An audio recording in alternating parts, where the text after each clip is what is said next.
Alright, come here, mouse. Piece of shit. Alright. Okay, there we go. Wait, fan. Got it. It was a little warm today. Not that warm, but warm enough that, well, I tend to be a nuclear reactor in the first place, so didn't really do me any good. Okay, controller is here. Go ahead and Alt tab the blab.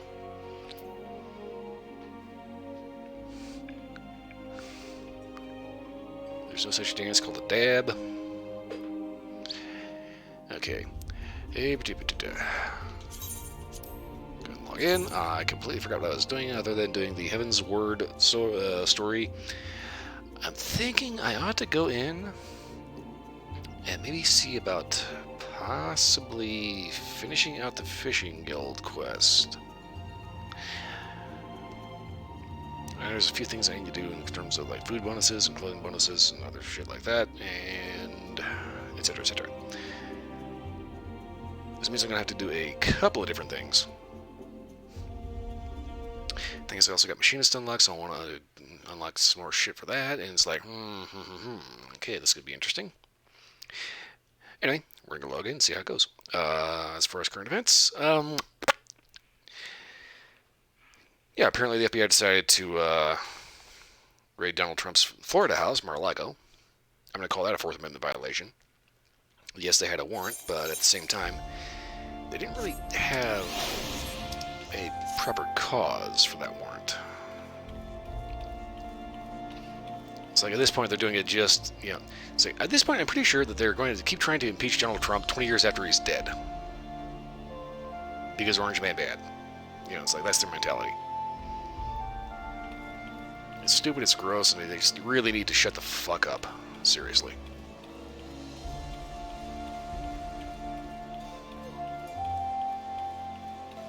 No, we are not going to get railroaded into a socialist nightmare. If you think we are, there's a lot of people out there that are going to disagree with you quite violently.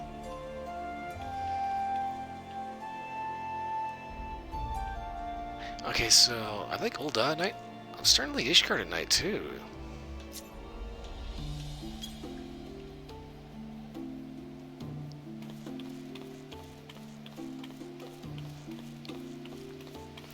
It's like you get this amazing like Castlevania style architecture and it's a very calm, peaceful tune. It says sweating your balls off in Ul'dah. It's snowing.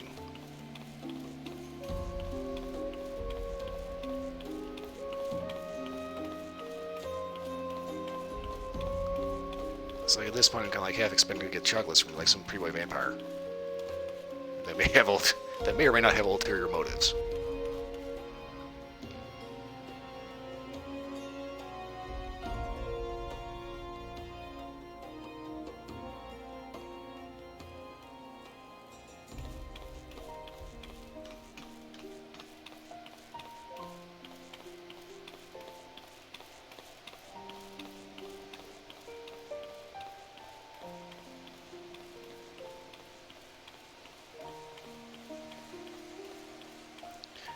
God, man, they put so much effort into this game. It's like, how do you not just yourself and take a second just to walk the streets? Not run through them like an idiot. Because, it's like everybody in the middle just like runs everywhere. Like, first time, every time, all the time. Take a second, walk around. Taking some of the cool outfits people wear.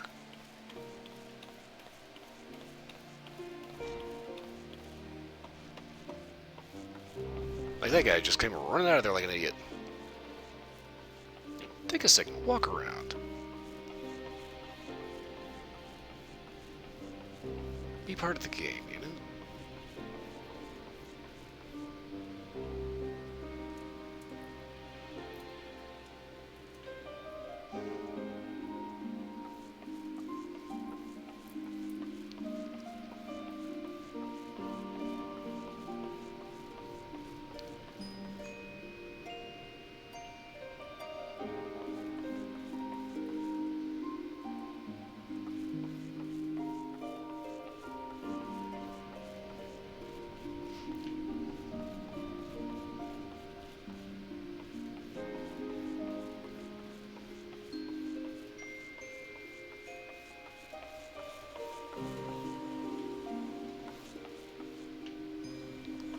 Okay, you want to talk about the shittiest bar ever? They don't have whiskey, they don't have wine, they don't have vodka, they don't have brandy, they don't have cognac. All they have is crappy beer. And you call yourself a bar, you fucking disgraceful.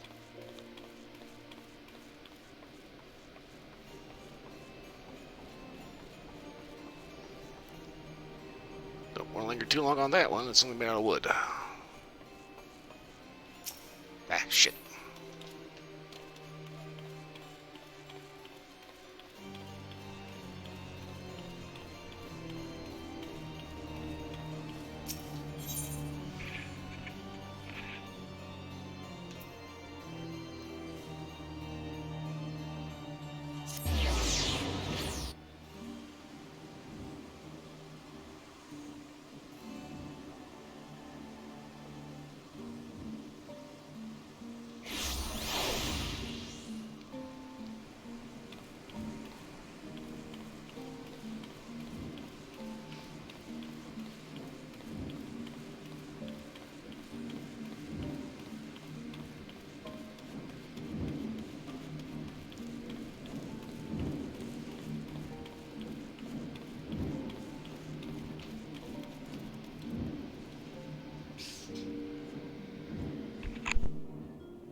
Burnett, right there, a little interruption, had a little bit of a vitamin pill to take.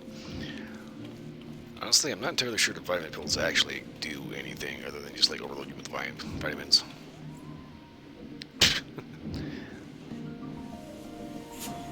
Just calls himself Wind-Up Ranger, okay.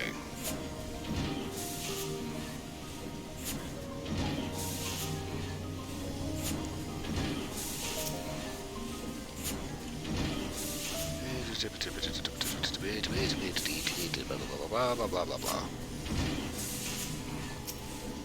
You have merchants. Okay, what do you sell? Steel barrel carbine. Next one's level 34. Steel barrel musketoon.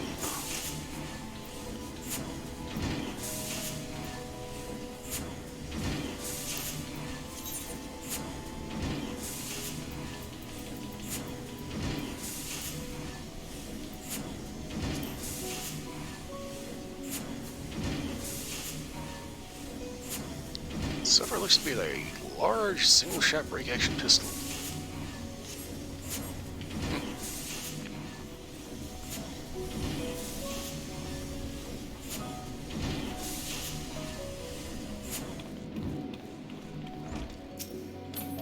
So yeah, there's a little bit of a thing about the whole vitamin supplements thing.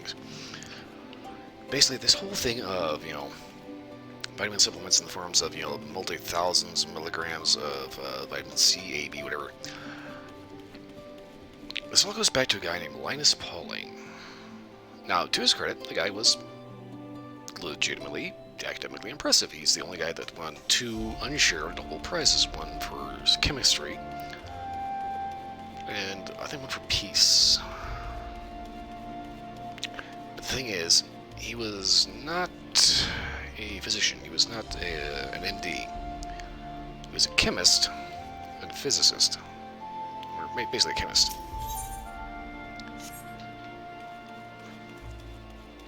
Basically, at the end of the day, he really had no business trying to recommend health supplements to people because he kind of didn't really know what he was talking about. He had like a half an idea. But at the end of the day, his thing was chemistry. And because of that, he thought that alone gave him enough credibility to go ahead and start ranking things like 1,000 milligrams of vitamin C a day.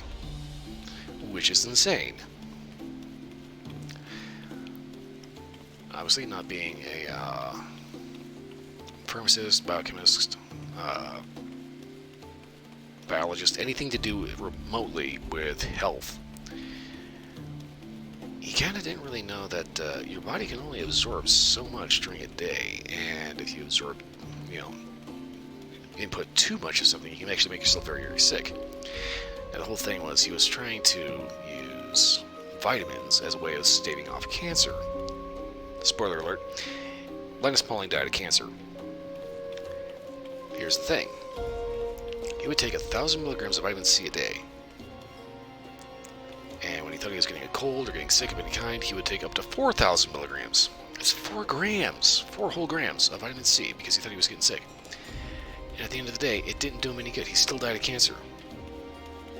Simply put, he did not know that your body only absorbs so much, and the rest of it gets filtered out in your kidneys.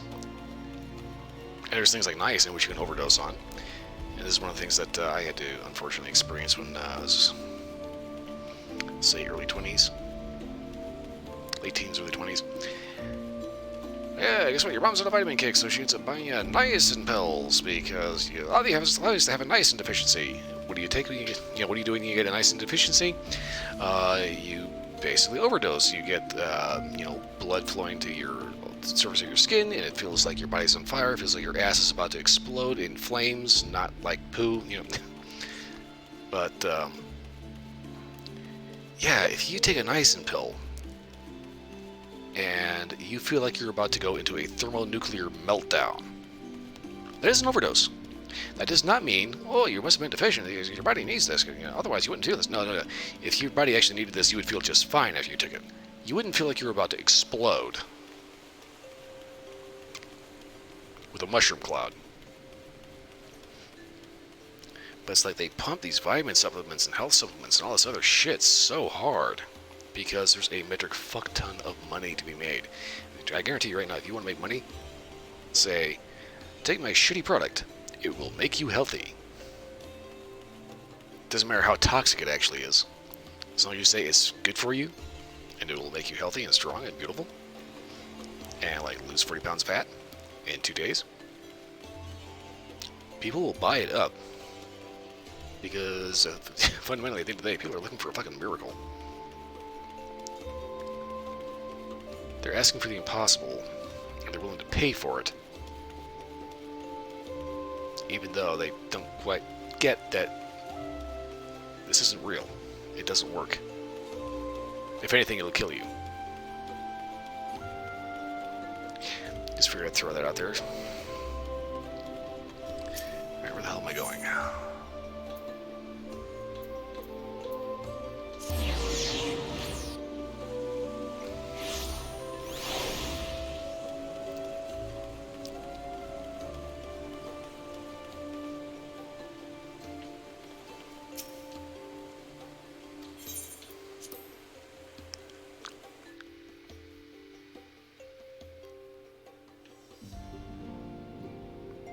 Okay, nobody here.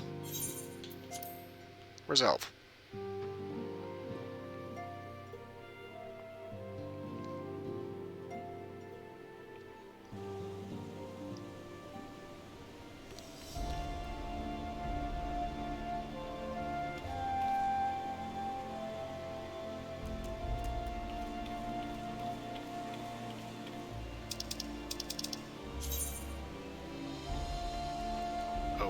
Okay.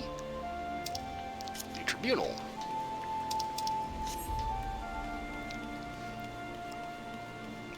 There's a Morrowind flashback for you.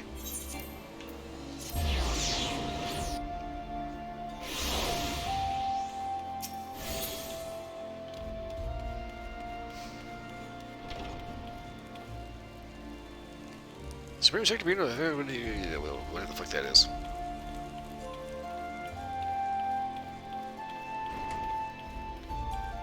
Arch, what's up? I imagine something requires my attention.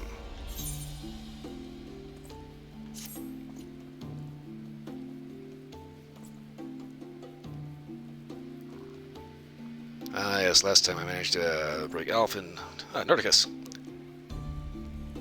Oh, what was I talking about? I was talking about the whole massive push for oversaturation of vitamins, and the fact that it comes back to this guy named Linus Pauling, who was like legitimately genius. He won 2 Nobel Prizes, one for chemistry, one for I think peace. But here's the thing, because he was a chemist, he thought that he knew everything about health, so he espoused taking like 1,000 milligrams of vitamin C daily. And when he got sick, he'd take like 4,000 milligrams. And let's face it, that's just fucking insane. That would make you sick as hell. Anyway, the whole reason why he did this was to stave off cancer. Spoiler, he died of cancer. And there's no actual proof that taking 1,000 milligrams of anything does any good other than, overdosing on pretty potent chemicals, believe it or not. It's like I was talking about niacin, and the fact that if you take like a niacin pill and you get what's called a niacin flush, where your skin turns red, your ass feels like it's on fire, like literally about to explode into flames, and you just would rather be dead than have to experience that. Yeah, that doesn't mean your body needed niacin. That means you've just overdosed as hell on a pretty hardcore heavy metal. But yeah, it's like people are willing to buy that shit up. Yeah, you see, and if you don't come down with that niacin flush, chances are you probably need it. Now, me personally, I would take a niacin pill, and I felt like I was about to go into a nuclear meltdown. And to me, that tells me that, no, I definitely did not need that. And that's kind of the whole thing about it, is like Linus Pauling, thanks to Seattle University, ended up having the Linus Pauling Institute. Toxic threshold about 3,000 milligrams. Yeah, even then, it's like that's a bit much. Yeah, vasodilator opens the blood vessels, and if your blood vessels are sufficiently open and you don't need it, you get that niacin flush, and you don't really need to do that. It's an overdose. You should not be, having your blood vessels open up and lighting your ass on fire.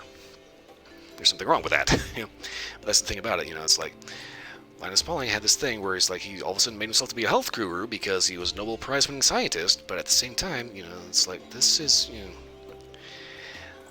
yeah, so if you do flush, you might want to tone it down a little bit. You really should not be flushing. That is a key characteristic of an overdose. And it's like you can overdose on vitamin A. That's why they tell you not to eat bear liver. You can overdose on vitamin C. It'll make you sick and nauseous. And like I said, Linus Pauling, the whole reason why he started doing this was because he thought it would help him stave off cancer. Key point, he died of cancer. So obviously it didn't work. I was pointing out last time on Final Fantasy, a couple of idiots ended up accusing two friends, Alphino and Tataru, being spies, and we had to beat the crap out of them. It's like, this is like so not a justice system. But anyway, cleared their names by beating the crap out of some idiot.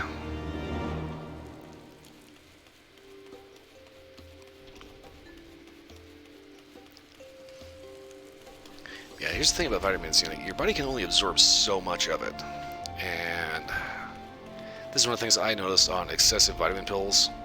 If your urine comes out and it looks like, straight up nuclear waste, you're probably taking too many. Yes, vitamin C is water soluble.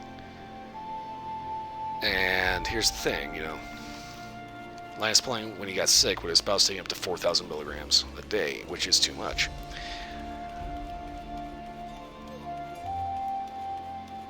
And yeah, granted, you can take a pretty hefty load of vitamin C, but at the same time, it's not really a good idea to. Ideally, you don't want to actually get your vitamin C from a pill. You want to get it from like actual food. I know there's always this push to try to kind of min-max your health and your stats and all that shit, even in real life, and you really need to focus more on balance as opposed to trying to roid rage your vitamin C and all that. Ah yes, fruit better to get to vitamin C, especially jalapenos, serrano chilies.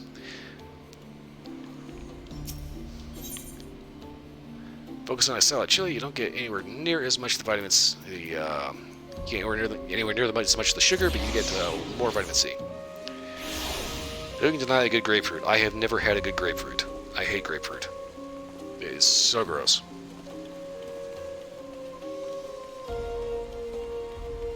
Keep in mind I'm a bit more of the carnal mindset, but at the same time, I have never liked grapefruit. It is just bitter and nasty. I don't know how people can eat that shit.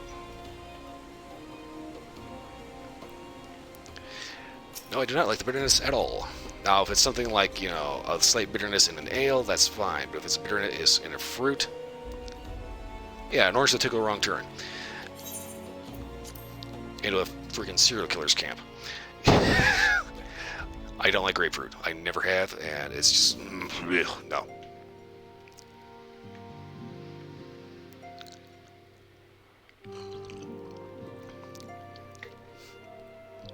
I will cook my mashed potato, or I'll cook my hash browns in the morning with a couple of chilies in it, as opposed to eating a fucking grapefruit, because that's just ugh.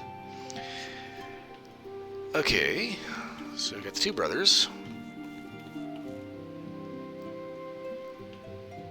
Younger brother's boyfriend, and something's going on.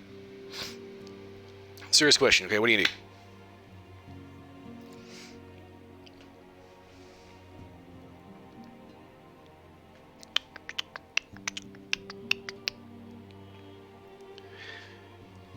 You're about to go camping up north and you want to grab with friends and you want to grab cigars. Okay, have your friends ever actually smoked cigars before?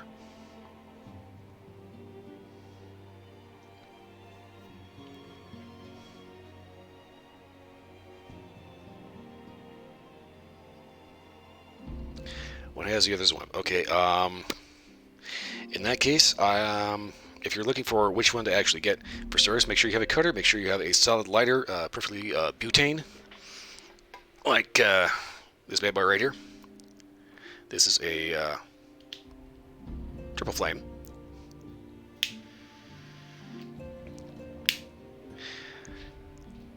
Keep in mind these burn about 4,000 degrees, so make sure you have proper lighting technique. Don't usually do what I do, which is just like scorch the crap out of them and go.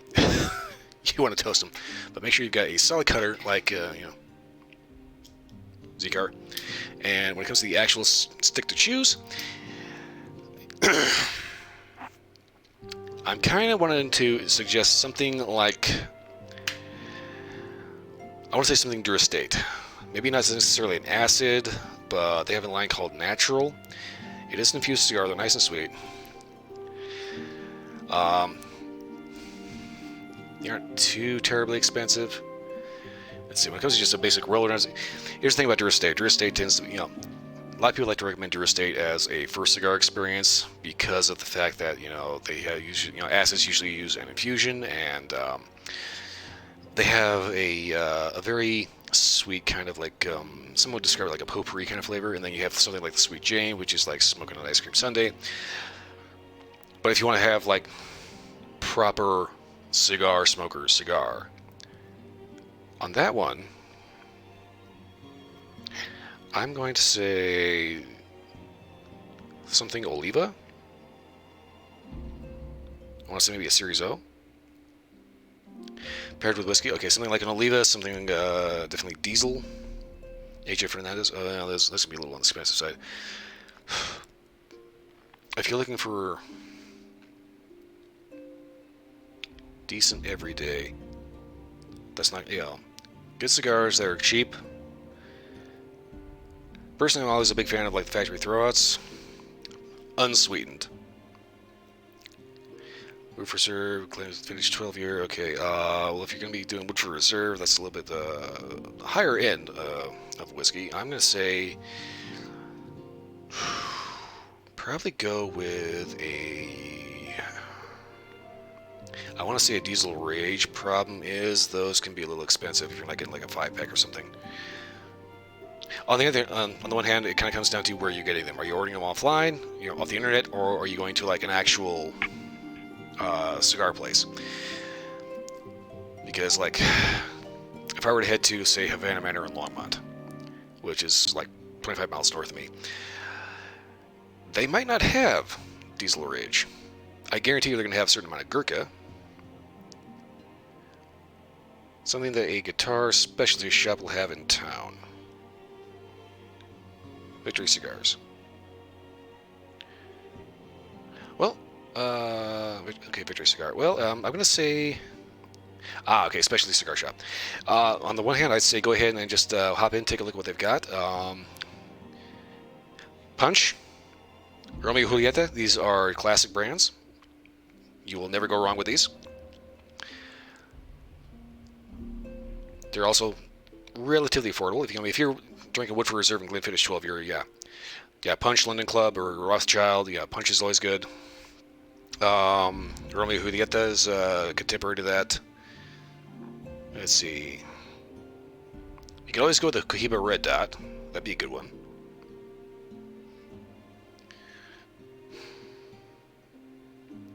Me personally, though, I would be inclined to go. Let's see. Top 3 suggestions that go with a decent quality whiskey. Well, believe it or not, pretty much all 3 of those would go with them. Let's see here. Give me 1 second to wrangle my mouse in. Let's see here. As far as my top whiskey cigars,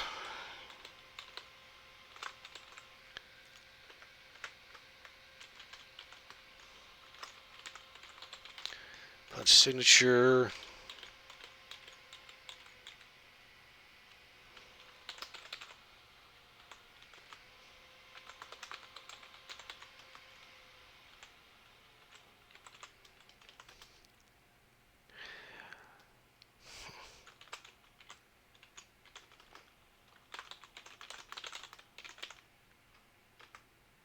I'm going to go ahead and throw that out there. Diesel Hair of the Dog. That one was actually pretty good.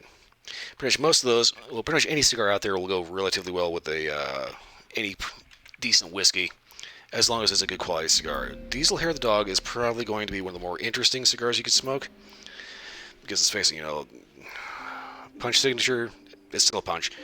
Romeo, that's supposed to be 1875, not 1975. That's good too. And both of these are excellent with coffee, whiskey. You can pair a cigar with whatever you want, technically. If you want to take a Diesel Rage and slurp down a strawberry smoothie, by all means knock yourself out. Whatever floats your boat. It all comes down to your personal taste, and it's like me personally, I kind of would suggest one of those 3 out of the blue. You also might try say a Gurkha Black Ops. Let's see, Gurkha Black Ops Berserker, Rubicon. Any of those would be actually pretty good. Trying to think what else. There's a certain number of nubs, like Nub Habano, that would be actually a good choice too as well. And those are usually typically pretty affordable. Keep in mind, nubs are kind of weird. They're like these little short, stubby gordos that you can still smoke for like an hour. But they have good flavor. They get right to the flavor because that's the whole point of the nub. But they're kind of one-trick ponies. Let's see what the dude has to say here. Blah, blah, blah, blah, blah. Get off and start free. Oh, an here was concerned for my safety. Okay.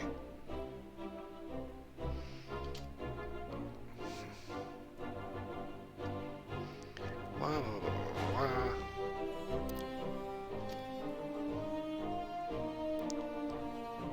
Apparently, after beating off the Inquisition, I am not popular.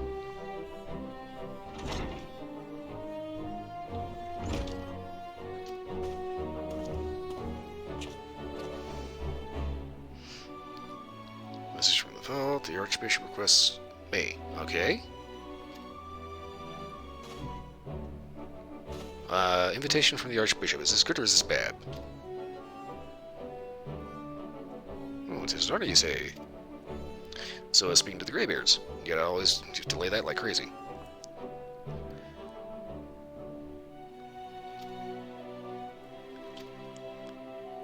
It's going to increase me inside the vault. Okay.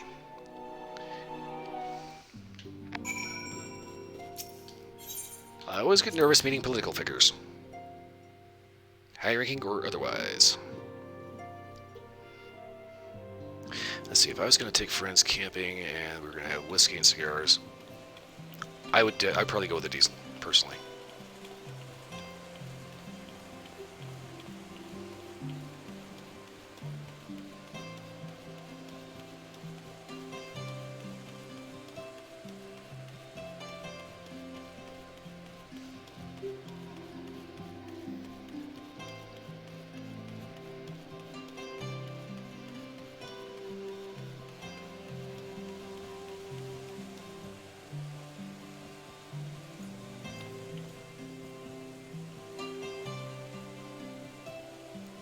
King Ali, and that's clearly a female.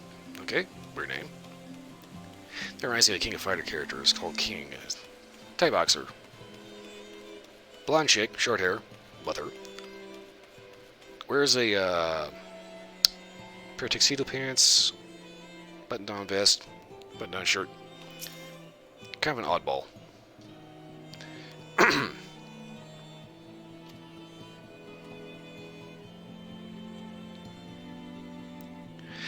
Yeah, those three I'd probably go with the Diesel. You know, if I was really wanting to play it safe, I'd go like a punch signature. But me personally, I would take something Diesel, not necessarily Hair of the Dog, but just anything Diesel is going to be an excellent whiskey cigar.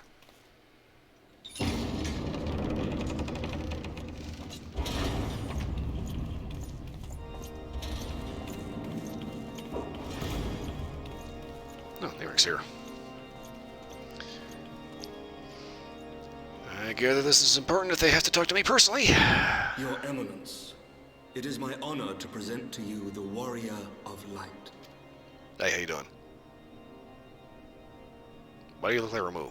I have heard the tales of your many grand endeavors. The Lord Commander has also been most effusive in his praise. I am Thorin VII, Archbishop of the Ishgardian Orthodox Church, and I bade you come here that I might offer my personal apologies. Really? You will forgive me for not calling upon you as courtesy would dictate. But, as you can see, my more sprightly days are long behind me. Your companions were wrongly accused of heresy and subjected to gross indignities.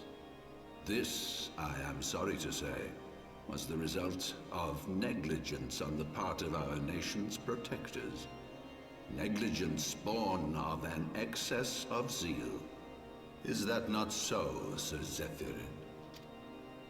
Yes, Your Eminence. Regrettably, it would appear that we of the Heavens Ward were in receipt of erroneous information. Sir Grinno has ever been headstrong. He pressed charges before the truth had been ascertained, for which I most sincerely apologize. Well, apology accepted. An unfortunate misunderstanding born of an earnest desire to serve Ishgard, but one which should never have occurred. For who could doubt the character of those who bested Shiva and drove the Horde from the steps of faith? Not I. That much is certain. That will be all, Sir Zephyrin. I would speak with our guest in private. Your Eminence,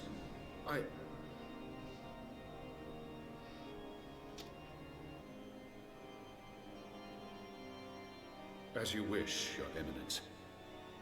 That will be all for today.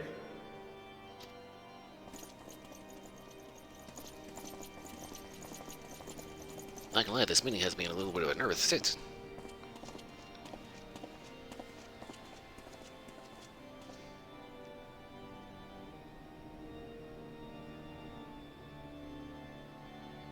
Privacy is a luxury rarely afforded one in my position.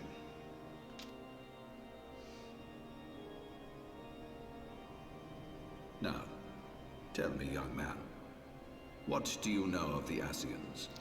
What do I know of the Asians? Extremely hard to kill, extremely arrogant, and assholes, a lot of them. But we managed to kick one of them good. Exposition dump. Much and more, I shouldn't wonder. Being the bringer of light.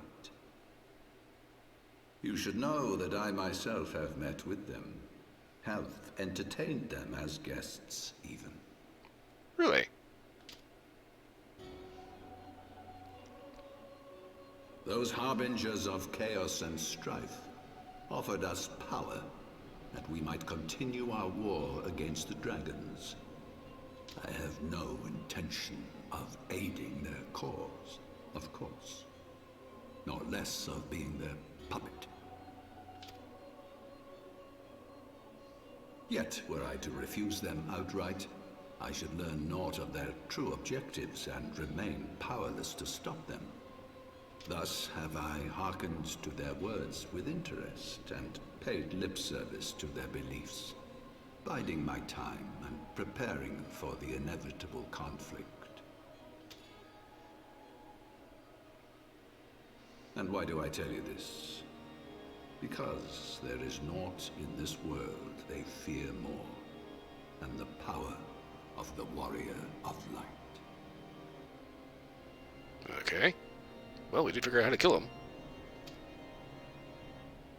If we are to rid ourselves of these vile interlopers, we must needs work together. With our combined strength, I have faith that we can wrest Eorzea from their grasp and pave the way for a lasting peace. Think on it. Won't have to think too, Lord. Asians are freaking assholes.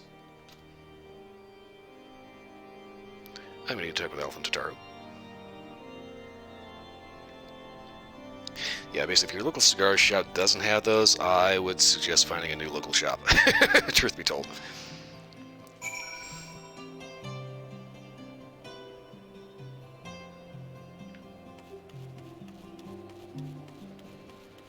Let's see, as far as alternatives, just in case. Camacho makes a good Corojo. Camacho Corojo is a good one. Let's see, what else would I recommend? Pretty much most of like your classically flavored cigars. I don't recommend Macanudo, with the exception of maybe the Inspirato, but I wouldn't recommend doing that with it. Ugh, whiskey. Oh god, that was good the second time down. Ugh. Oh, I hate that. Ugh. That was gross.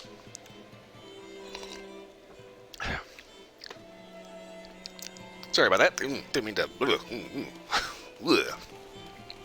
That's been how my nights have been going. Ugh.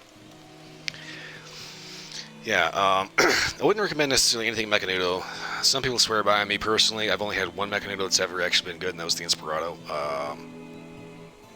Yeah, if they don't have a diesel, yeah, I definitely recommend something Camacho, like preferably the Camacho Corojo. Yeah, if they don't have Punch or Romeo or Cohiba Red Dot, find a new shop, end of story.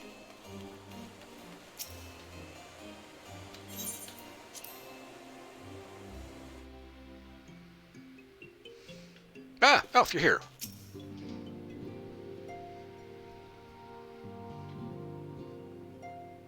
There you are. I confess, I was more than a little concerned when I learned that you had been summoned to the vault. What did they want with you? Apparently whether they want to team up to take down the Asians. Exposition dump. Well, well. A formal apology and an admonishment of those responsible. I see my fears were wholly misplaced. More exposition. By the gods! The Archbishop freely admits to consorting with Asians. So, their ambitions extend to Ishgard as well. Yes, it seems they do. Which is a problem. We will have new primals to contend with ere long, of that you may be certain. 'Tis but a matter of time. Yet shorn of the support of our missing allies, what can we realistically hope to achieve? That is a good question. We may need to see about getting their friends back. Maybe. In the midst of all the excitement, I completely forgot to tell you. Tell me what. When I was asking around about the Scions, I heard the most awful rumor. Uh-oh. General Rauburn is to be executed for crimes against the Sultanate. Well, we're not about to let that happen. If the Flame General dies, we will lose a staunch ally, and the one man capable of holding the Sultana's assassins to account. Lord Orchiffon was wise to counsel restraint, but this business will brook no delay. We cannot permit this execution to take place. We must save Rauburn. Indeed.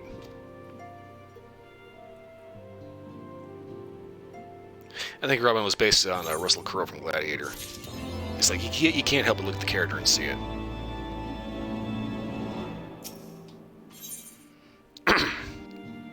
Okay, so Alf has a plan.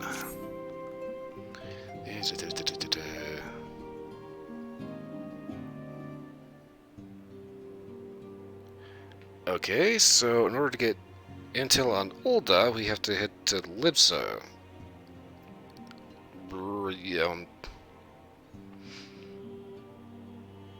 Now, if you haven't been smoking the wacky tobacco, have you?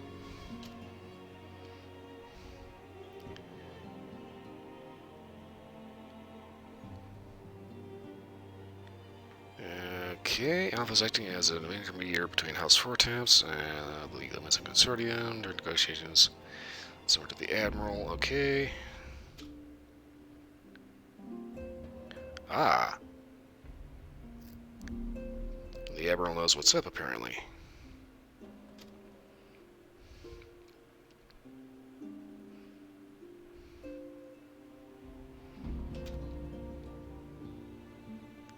Okay, we're getting into Lemsa. Head to Blork Hall, Sergeant on the lower decks. Alright then. I'll see you there.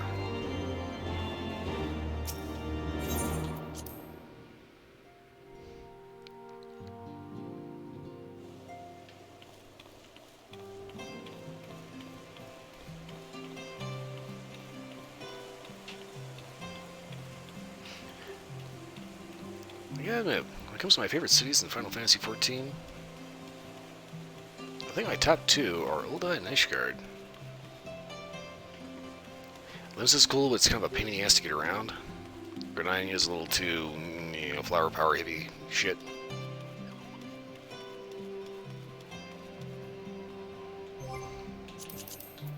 Ulda at night, though.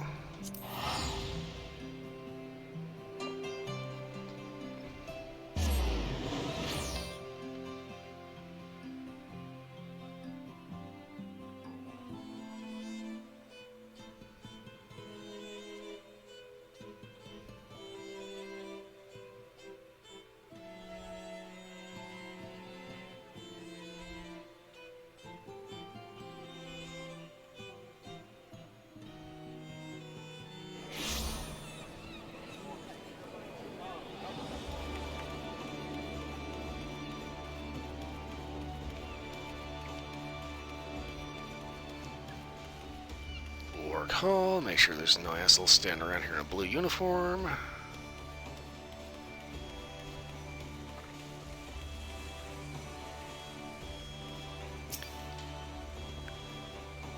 Alright, dude. Head to the bridge.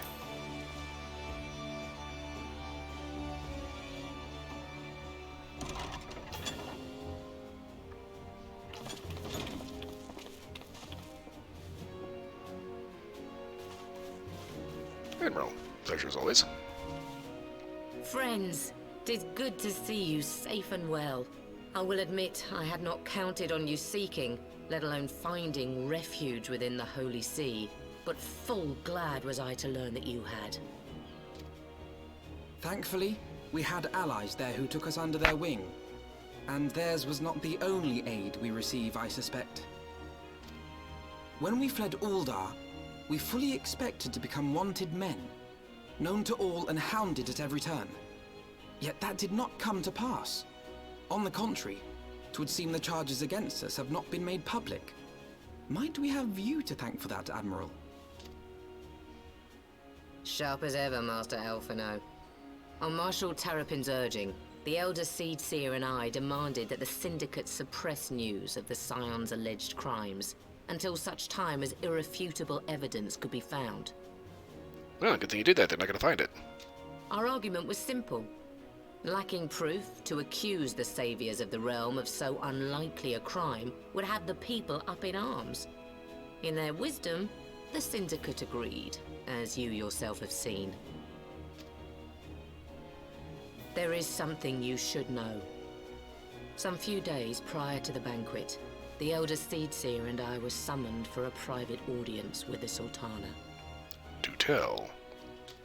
There, she revealed her intent to announce her abdication, that she might pave the way for the establishment of an Uldan Republic. What? But such an announcement would have plunged the entire nation into chaos. She was well aware of that. 'Twas for fear of what might ensue that she summoned us.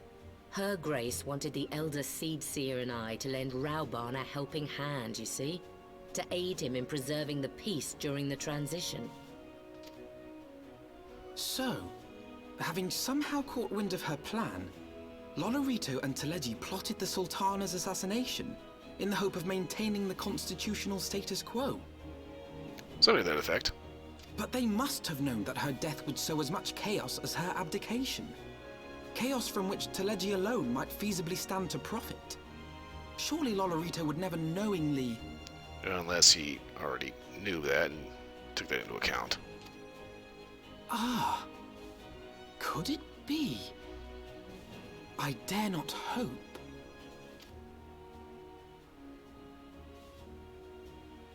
The Uldan authorities have yet to announce the Sultana's passing. Really? To allay any suspicion that may arise from Her Grace's absence, they have issued a statement to the effect that she is presently convalescing from illness. Well, that's convenient. Mayhap they're waiting for a fitting moment to break the news. Or mayhap they know of some other reason to delay. That has me a little bit more concerned. Something else has been bothering me, Admiral. I was dismayed to learn that General Raubarn is to be executed. Yet upon hearing the news, I could not help but wonder why he had been kept alive for so long. Pray mistake not my meaning. I am, of course, overjoyed that our friend still draws breath, and that he might yet be saved. But if his enemies truly wished to eliminate him, they could have done so immediately. I see no reason for this delay. Final Fantasy 16 releasing next year. That'll be interesting. It's kind of funny. I have 15, but it's like I kind of don't want to stream that until I get like a better graphics card, because I've only got a 3 gig 1060, and 15 is a bit on the grr side when it comes to horsepower. I can't even imagine how much processing power is going to go into 16. Aye, you've struck upon an important point, Master Alphino. Following his capture, Raubarn had been held in the Marasaja pit within Uldar. In recent days, however, he has reportedly been moved to an unknown location. Because obviously they're waiting on somebody to try to spring him. Queerly, 'twas not the Brass Blades who spirited him away either, but a band of soldiers decked in blue. Shit, that'd be the Crystal Braves. The Crystal Braves. Aye. If I read the winds aright, the arrangement between Lord Lolorito and the Braves has come under strain. Really? At any rate, if we're to rescue Raubarn, we'll have to find him first. And you'll be glad to hear that I have already entrusted the task to those best able to see it done. Our friends of Doma. Ah, I always knew I liked you.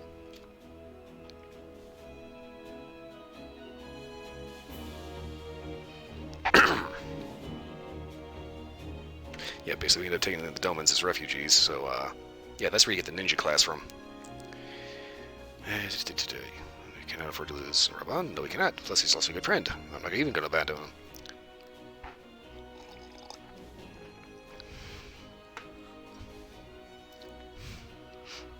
Obviously, he can't send troops to Ulda to get him out, so that's where he sent us, the Black Ops unit. Actually, I should say covert ops. This is the thing with all the whole, like, Black Ops thing, you know, there's this whole, you know, rigmarole around Call of Duty Black Ops, Tier 1, blah, blah, blah, blah. Black Ops usually refers specifically to Marine Recon missions. There's Black Ops and Green Ops. Green Ops are things like Special Recon, Combat Weathermen, things like that. Black Ops, on the other hand, are direct action performed by Marine Recon. Basically, go in, shoot the living crap out of anything that moves, and a few things that don't, and get out. Make the biggest mess possible, achieve your objective, and leave. And that is a Black Op. As opposed to just, you know, sit back, watch everything, and if somebody comes up to you, you know, kill the shit out of them. Now, if it's one of those situations where this event went down, but we were never here, that is a covert op, and that's usually more CIA stuff. Just my basic understanding of that.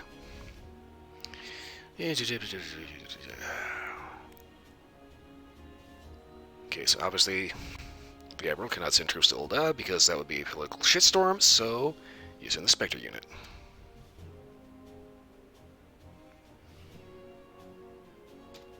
And Elf agrees.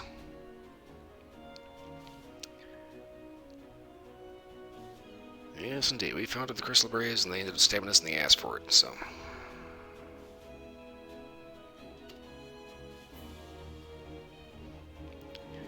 Have a dome encounter at Revenant's Toll. Working in the kitchen. Okay. Working in a kitchen.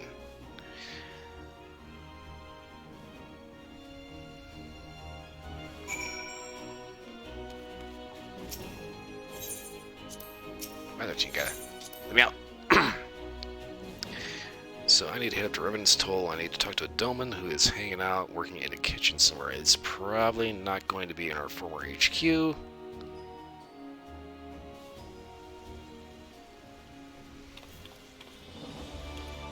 Let's see, how's my inventory looking?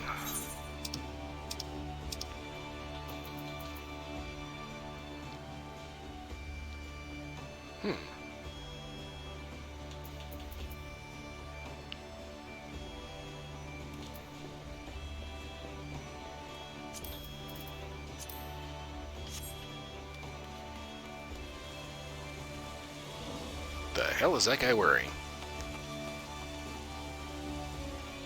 Yep, I don't even want to know. It's like every so often in Blade and Soul, you'll find like that one guy that's like the big, huge, burly muscle man wearing like, you know, sweet white lingerie and like this big, stupid horse head, just because reasons.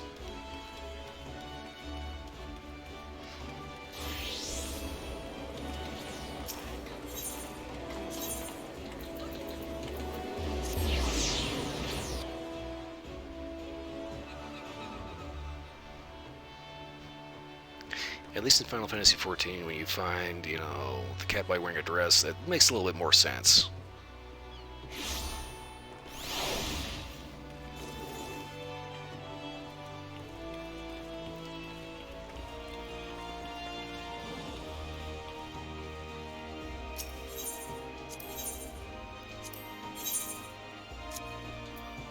Oh, good lord, that has money available. Oh, shit. Ah. Anything else? Okay, hang on with that. Get rid of this. Almost forgot.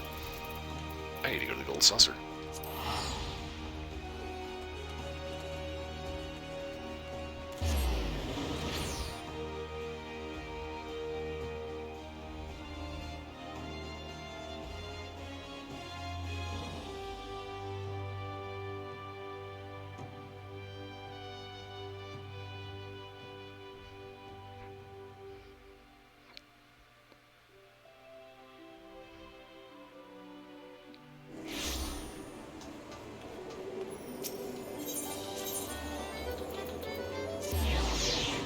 Gotta get my lottery winnings. Or losings, as it were.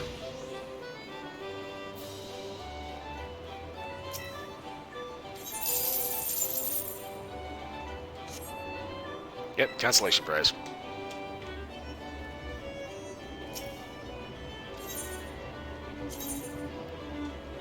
Purchase ticket, custom number.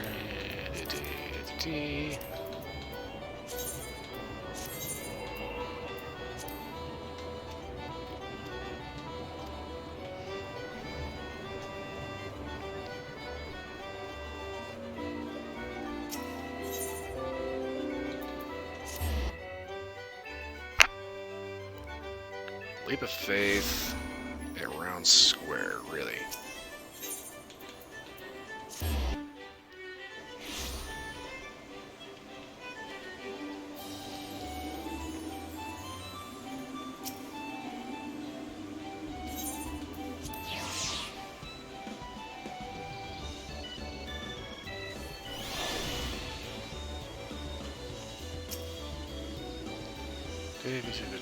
Okay.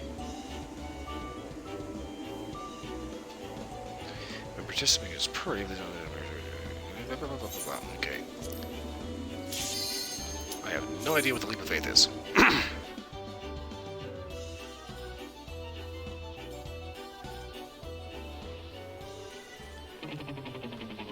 god. Whoa!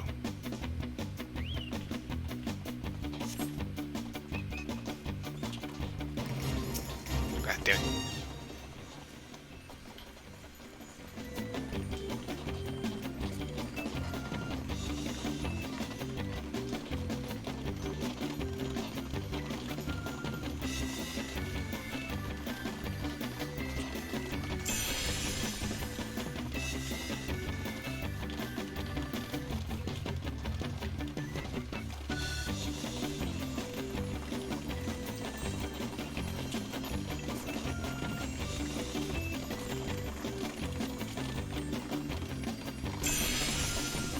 I cannot see where the hell I'm going because I've got somebody's crotch in my face.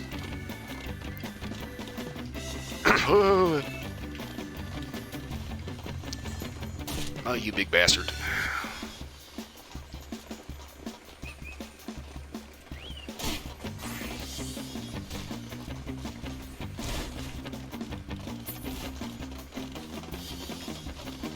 God damn it.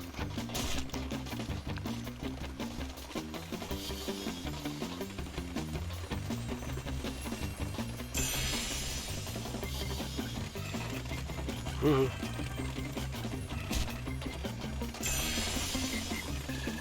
Oh shit, here's an idea.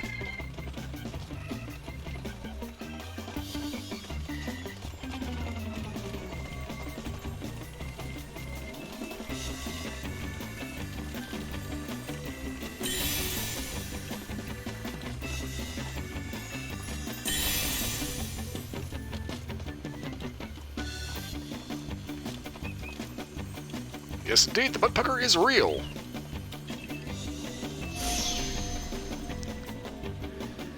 Whew, I think I made it.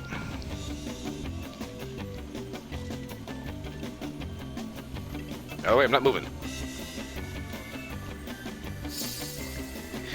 Okay, so if you're checking out the reviews of the scars I mentioned, by all means, check out, anything else that strikes your fancy.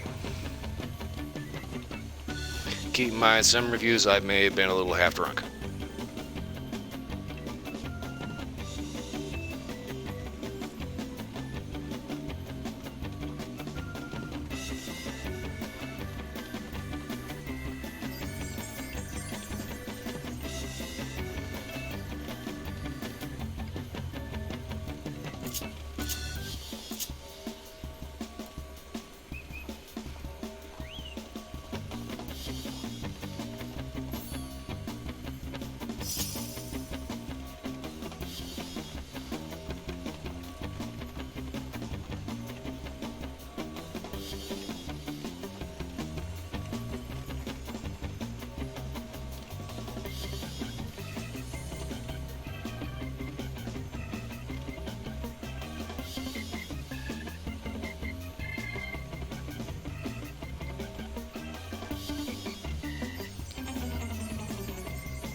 Okay, so apparently we have to stay here for the next, like, 6.5 minutes or until the rest of these idiots actually get up here.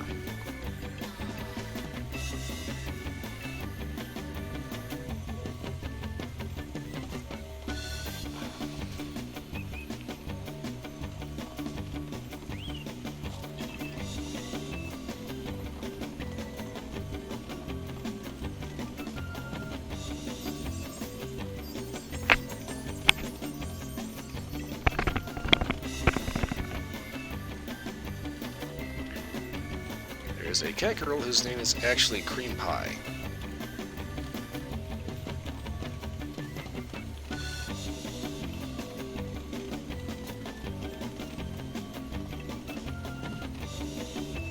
Okay, so here's the thing. Every time you're watching somebody walking around, it's like, some really tall, hot, like stupidly hot chick in her underwear. Chances are that's a guy.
Wow, some of these people have like no platforming skills, like at all.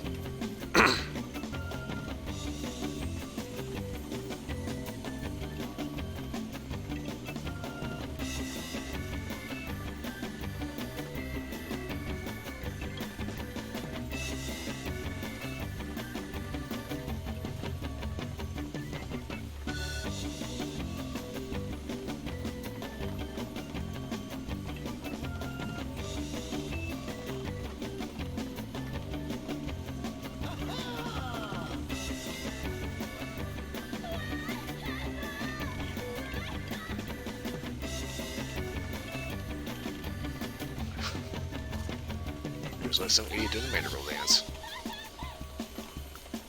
I'm just kind of like watching everybody's outfit and like, you know, who's doing what dance.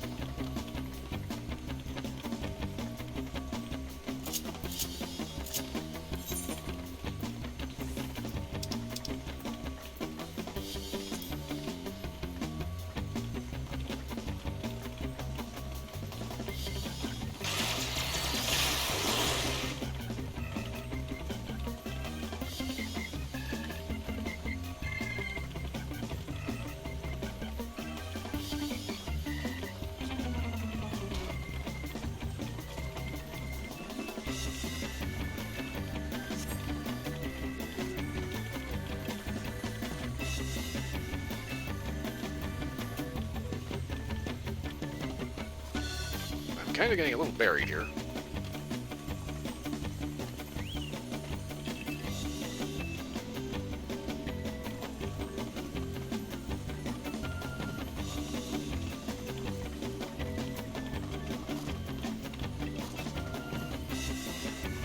Oh my god, for all you idiots down there on the bottom floor, will you figure out how to do platforming, seriously?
I had to do something to move because I was apparently stuck underneath somebody's dress.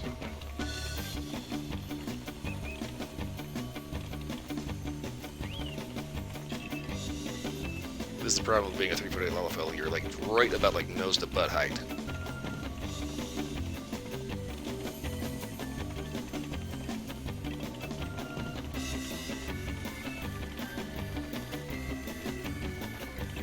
Wow, my god, you guys could not be this bad at this.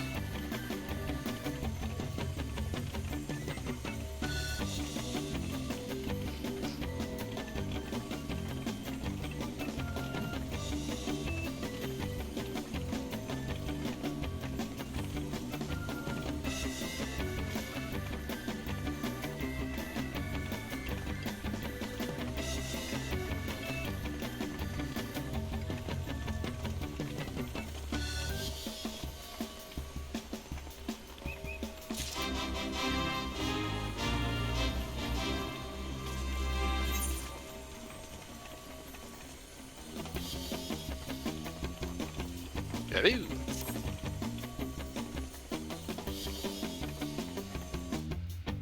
I got points for that. Okay.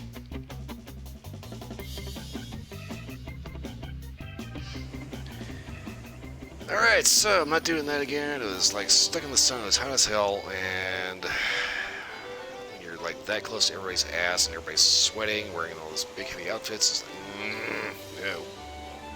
No, no, no, no, no, no, no.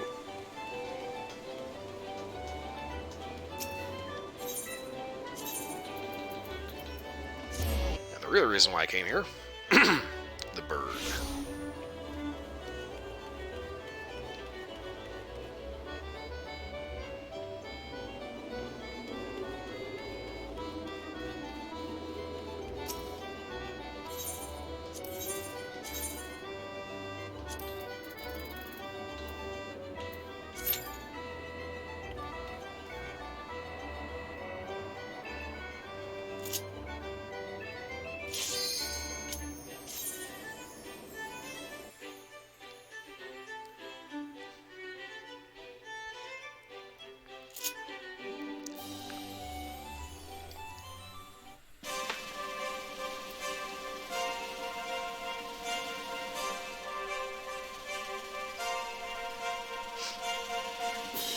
You think I need to get into Final Fantasy 15 and start doing the chocobo races there? Problem is I'm at the point where I need to find the car again.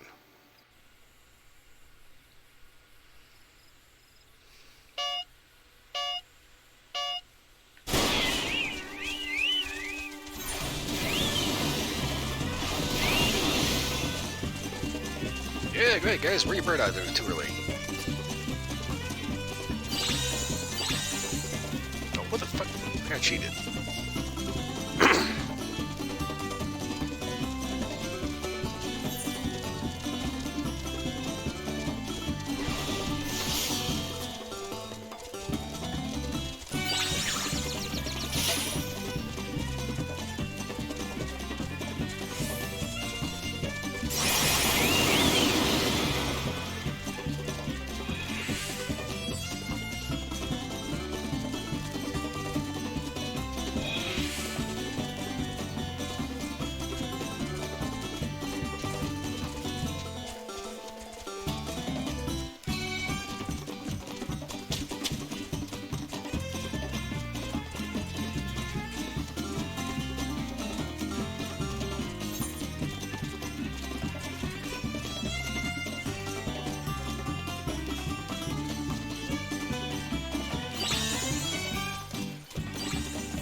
Definitely have to work on stamina or endurance.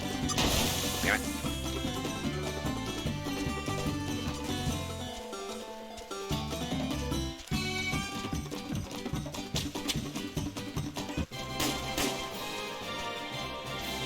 Made it first, but good lord.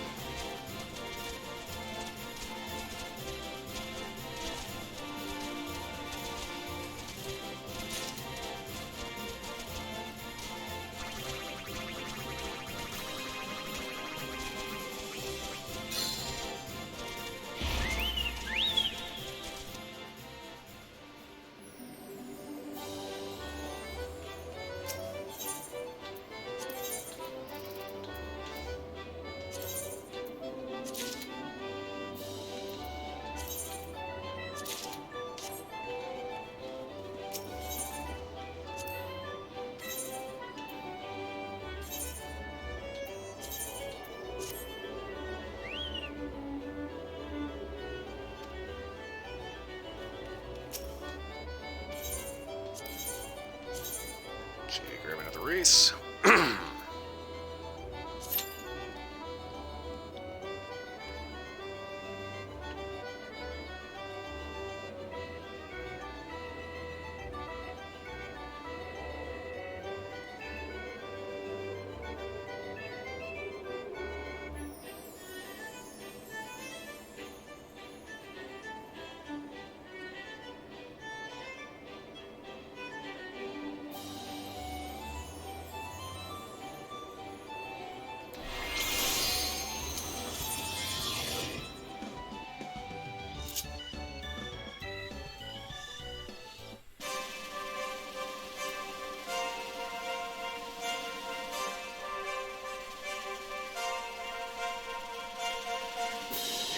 looks like it's the same one. Okay, great.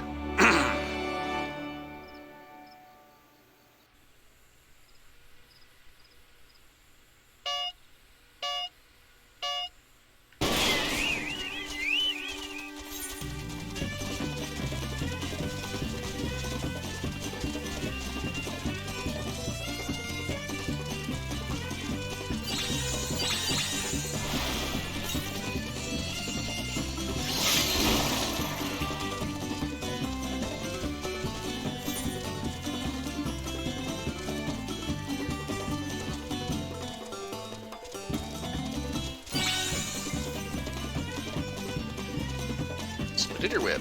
Okay.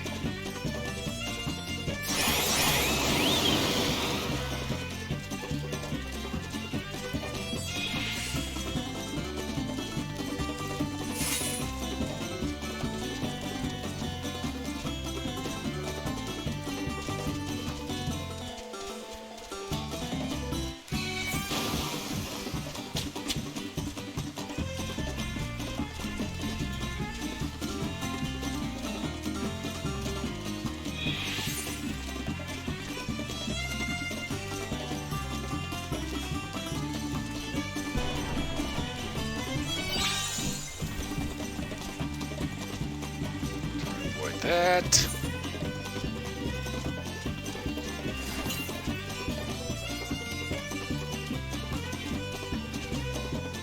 And I missed that completely. Damn it.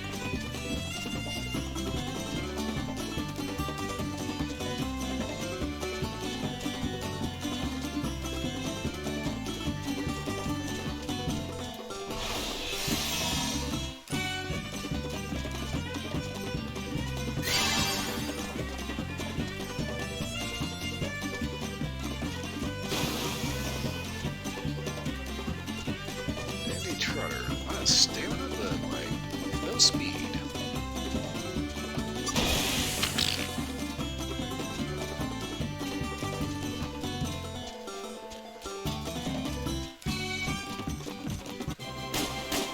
Alright, made it to the end without running out of gas.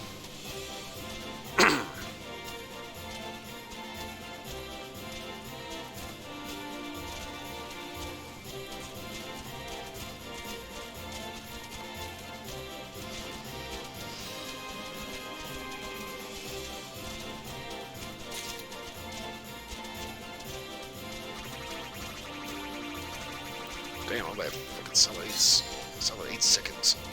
Dirty clays, what the fuck? Ugh. I guess that's a little bit better than sewer syrup. Ugh.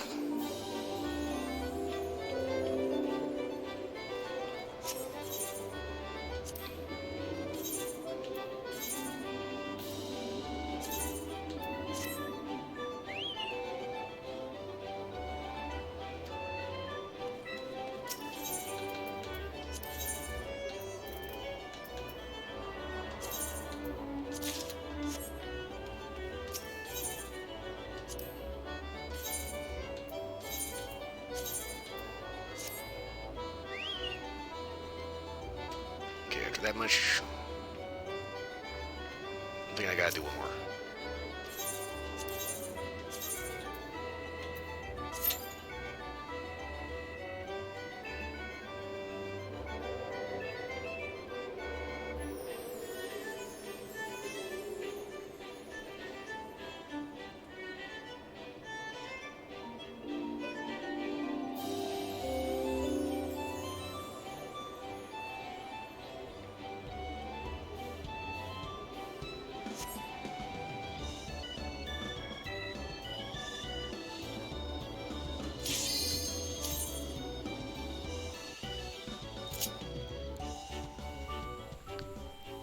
Let's see how we go.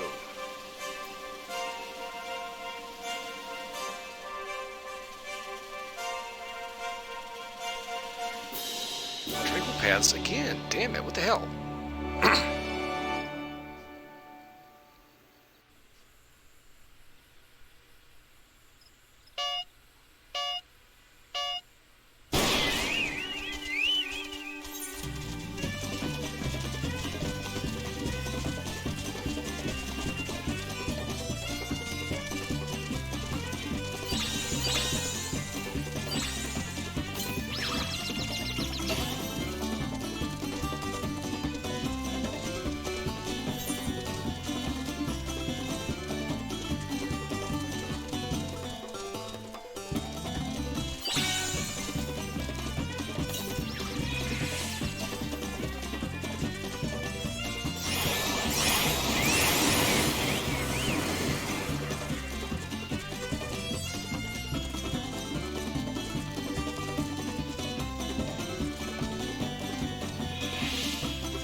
it.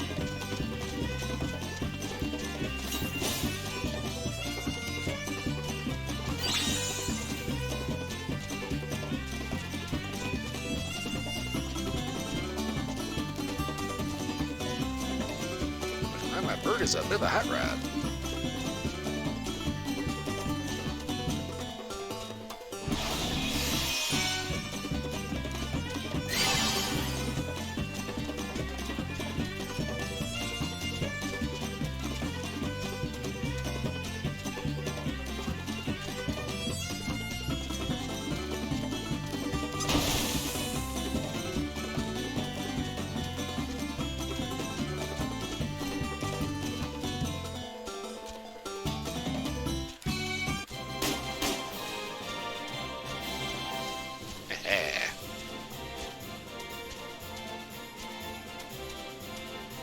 Oh, jeez.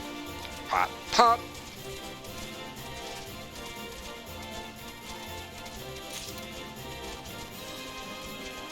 Challenge complete. To the races!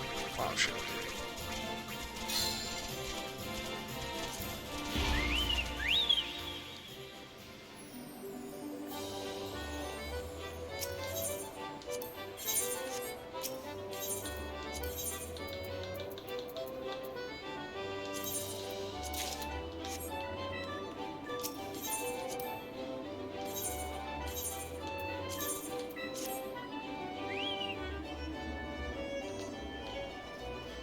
Alright, that is enough of that.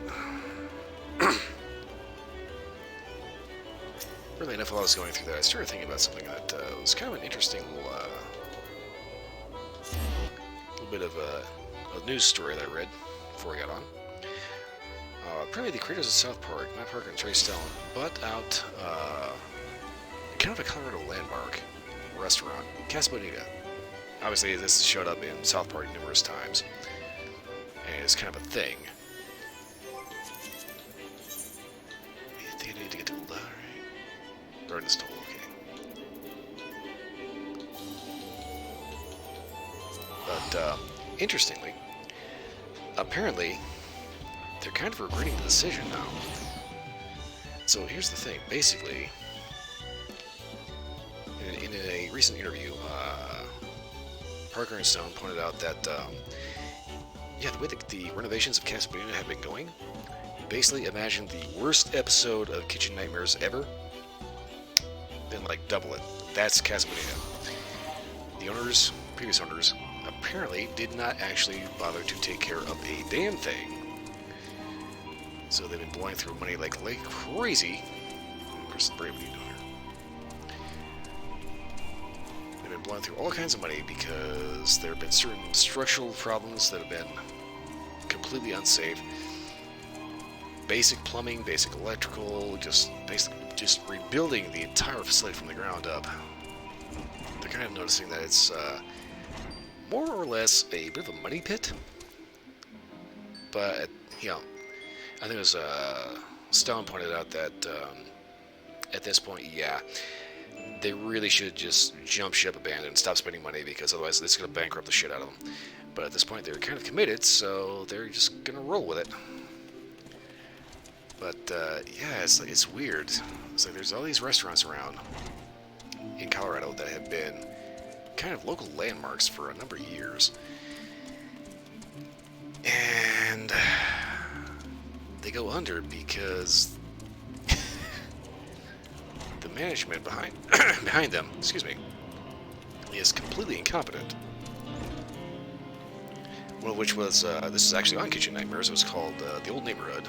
I remember going there as a kid. I went there before Gordon Ramsay went there, like several months before Gordon showed up. And, oh my god, I'm kind of shocked I didn't get, like, freakishly sick off of that. Anyway, the Old Neighborhood is no longer there, and now it's like, I think an actual proper steak restaurant now.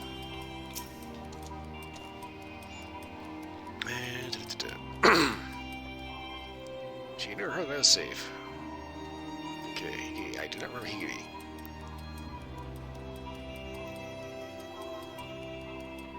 The victory was taking place, the Braves turned on them and took the Rising Stones by force. Okay.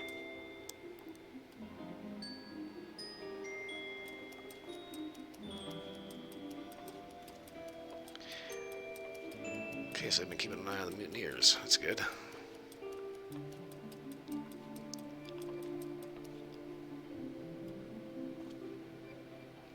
Alright, so the Dolans are definitely on our side. Alright.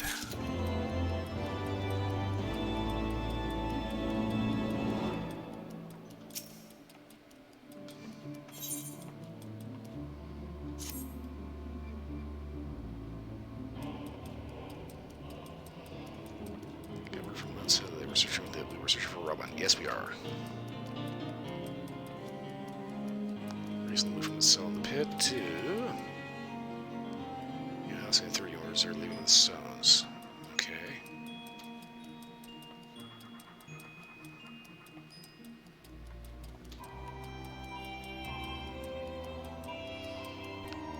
So they got people shadowing the 3rd. So you got the way at High Bridge.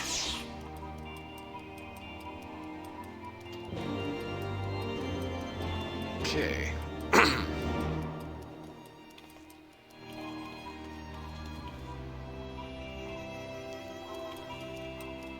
gotta admit, with how long she has been beating whatever's in that bowl, she's either going to have meringue like concrete, or an omelet that's like poofed up like a cake. Timber! Ow. Jesus. Okay, that was not good.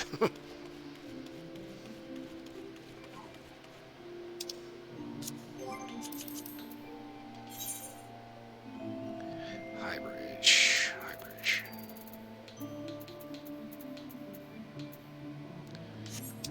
Seems I have no idea where the hell High Bridge is.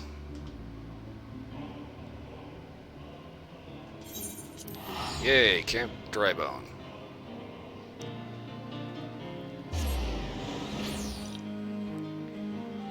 So everybody knows how much I fucking love Camp Drybone.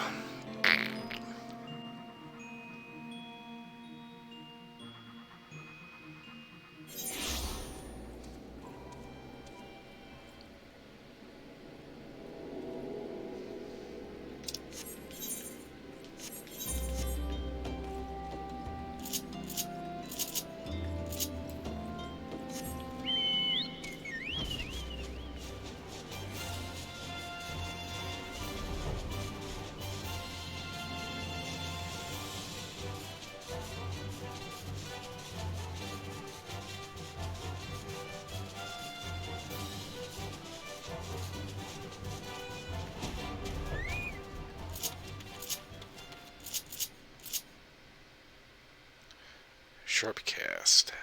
What the hell does Sharpcast do?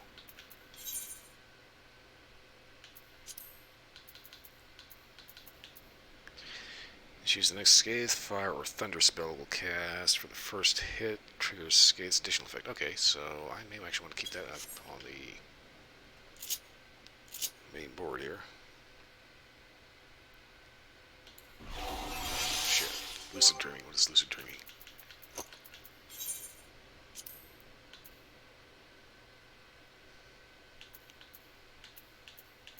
Lucid Dreaming.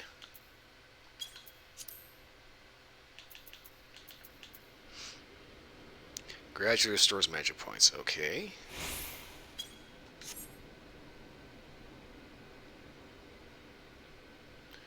Oh, shit. Okay.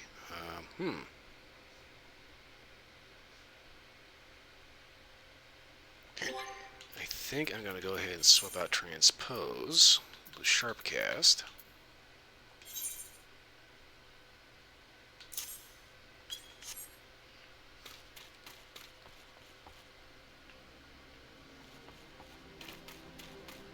Ah. I've already made it. Yigiri and Duarte are already here.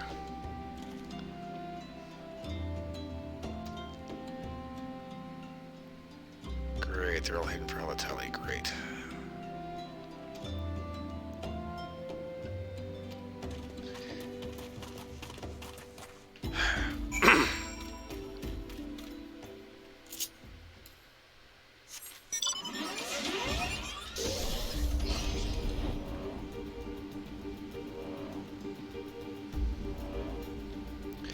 don't know why, but for some reason, this open area always reminds me of Morrowind. I do not know why.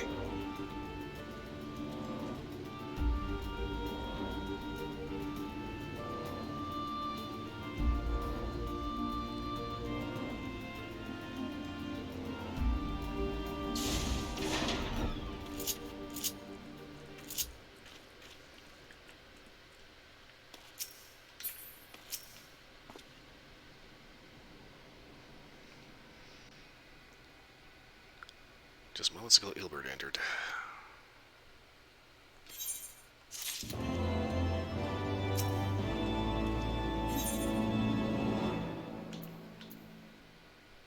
I get ring of fending. Ooh.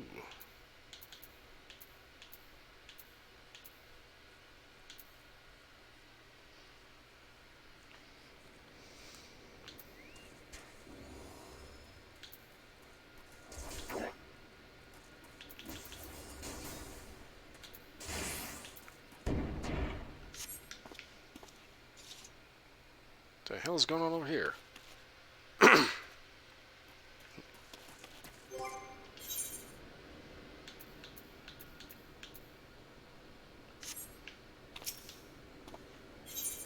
Hold up here.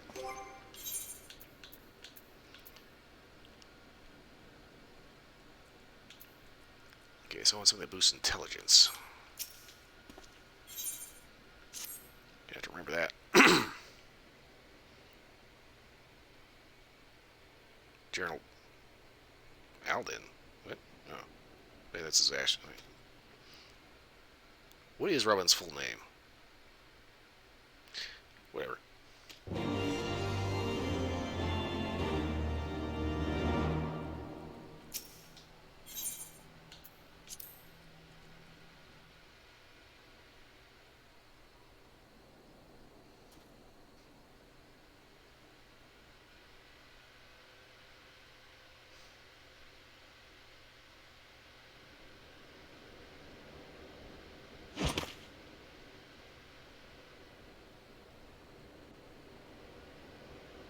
Pray, forgive me my lateness.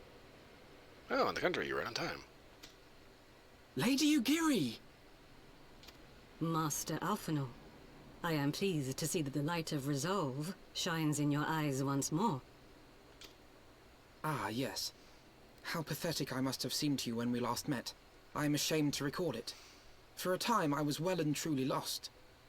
But with the aid of my comrades, I have since refound my purpose, and I shall take care not to misplace it again. Since your escape from Ulda, my fellow shinobi and I have shadowed the Crystal Braves every step, in hopes of learning the Scion's whereabouts. Well, the last time we were actually, engaged, we were stuck in the tunnels, so you might want to start by, digging there. Regrettably, our investigation has yet to yield any useful information. Pray, forgive us. Yeah, just keep at it. You'll find them eventually. You need not apologize, my lady. We are grateful for all that you have done on our behalf. Besides, Ralban is no less a friend, and we cannot well abandon him to his fate. Hozan, the three of us shall attend to the Flame General's rescue. Pray, draw away the guards by the entrance. Take Dowade and Higiri with you. Poof!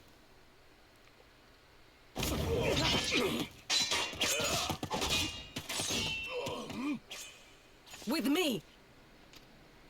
Let's rock.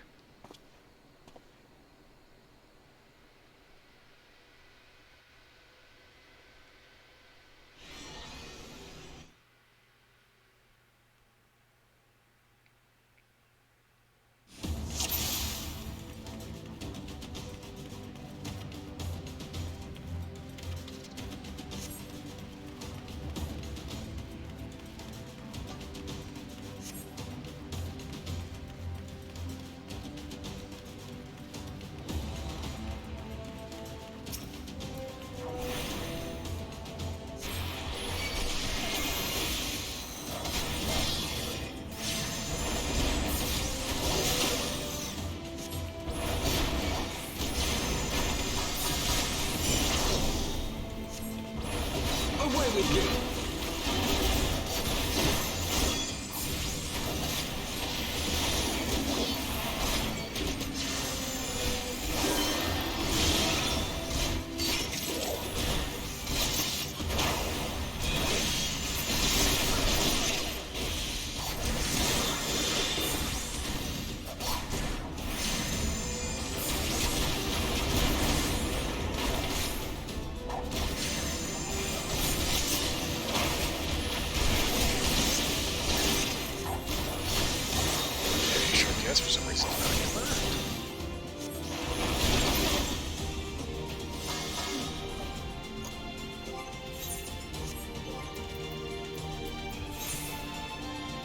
Shark has level 54. Okay.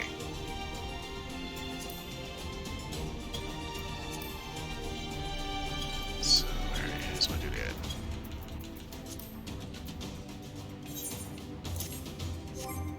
Good, put that back.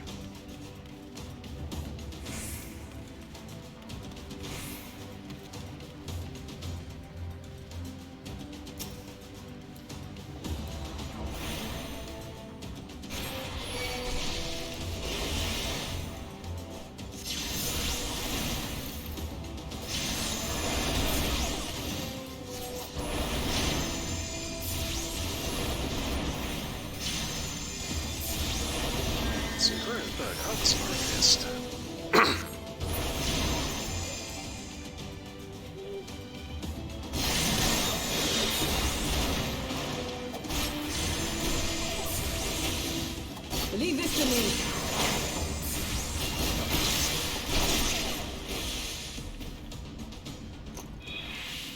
Old trader got barbecued.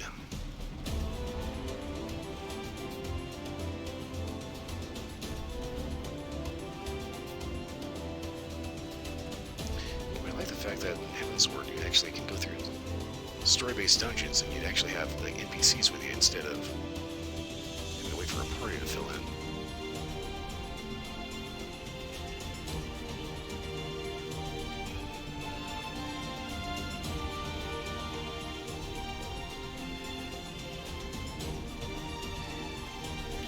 Okay, so I'm not too sure what the reason putting that there was.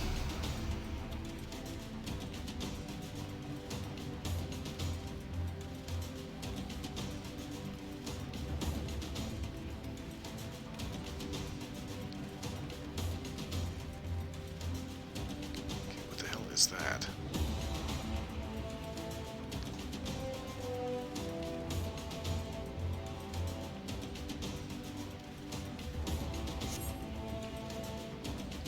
Oh shit, he's right here. Crap, shit. Okay, we gotta figure out how to get him out of this thing.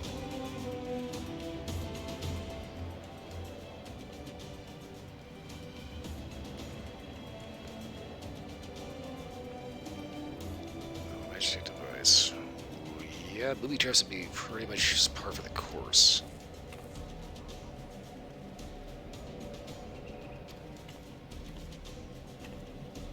Okay, so you need to find the key and what the fuck? Yuhase. Harsh economic conditions. Fuck you, dude.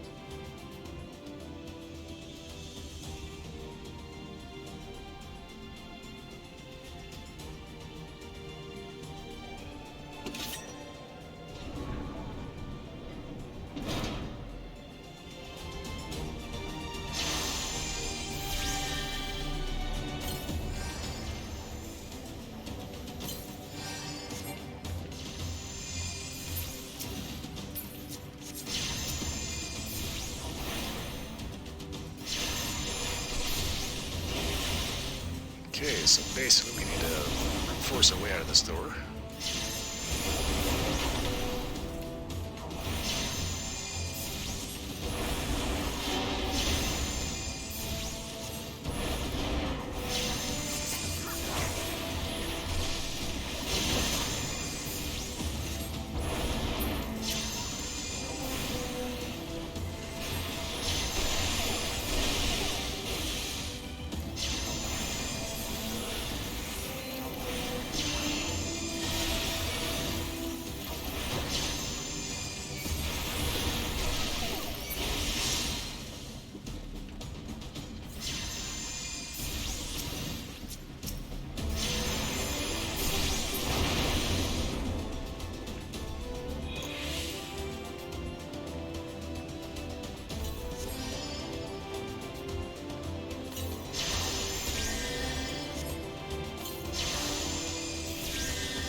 Okay, so you just make sure that John stays alive. Alright, so as long as they're at work. That means I need to go hunting for whatever's causing the mist.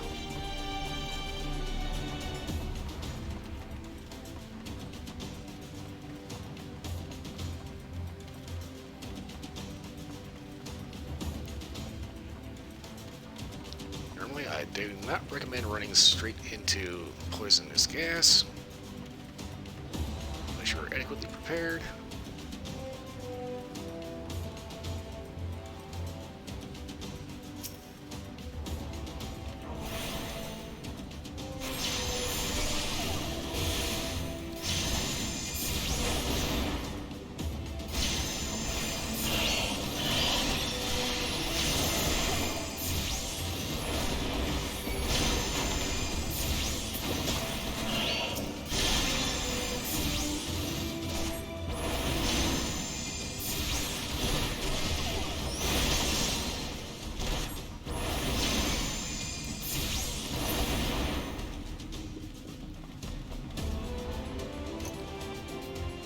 Honestly, didn't think Alpha's going to be following me, so...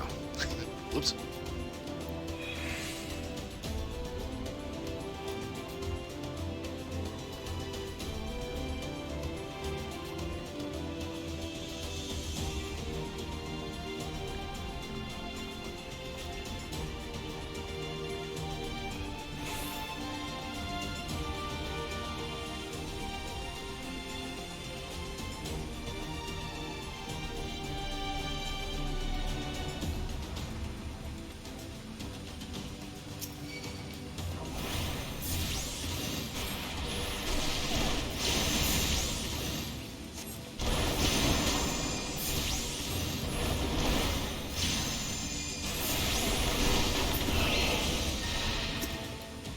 I'm probably still gonna screw this up on the atomizer, maybe not. I might be okay.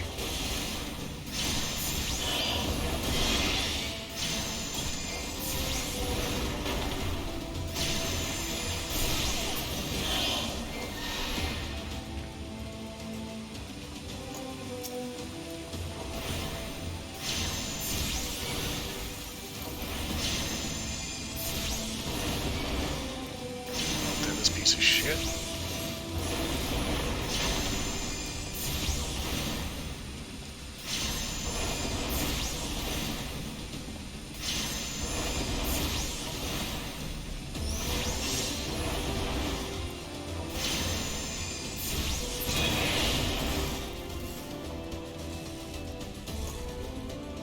Okay. One less evil fart cloud.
See, like having a little shut of years.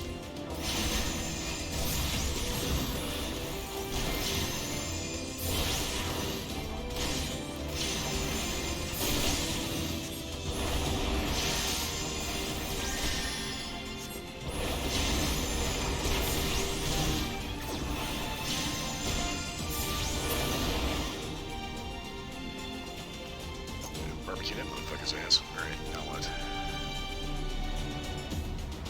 Shit, okay.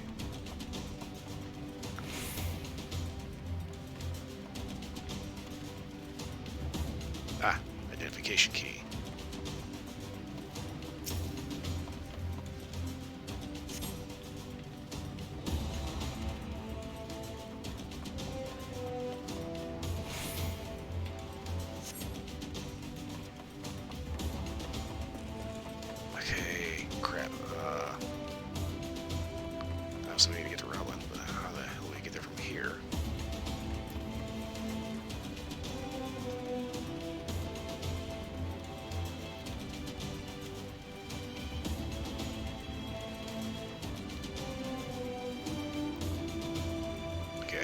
I'm going. I think. This looks familiar.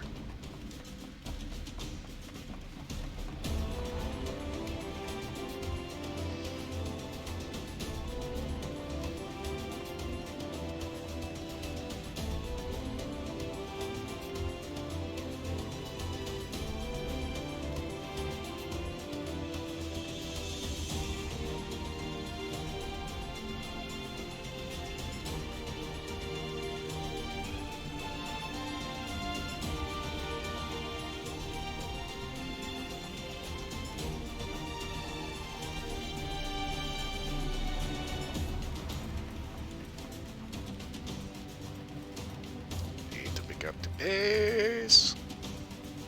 Hang in there, General. I'm coming.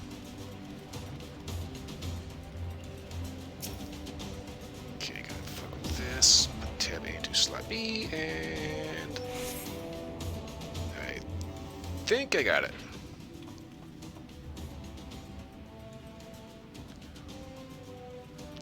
General, you definitely look like you've seen better days.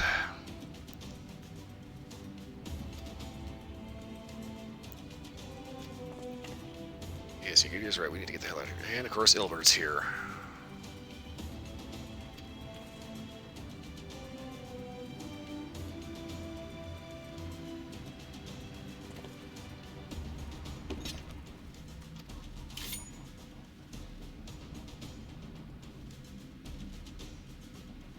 Oh, you really think you're just going to cut us down like all the rest? Really? Do you really not know who you're dealing with?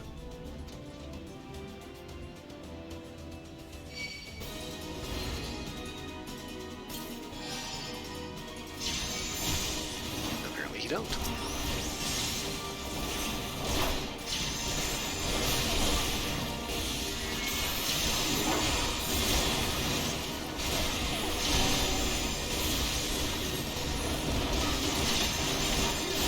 Word of the dull blade.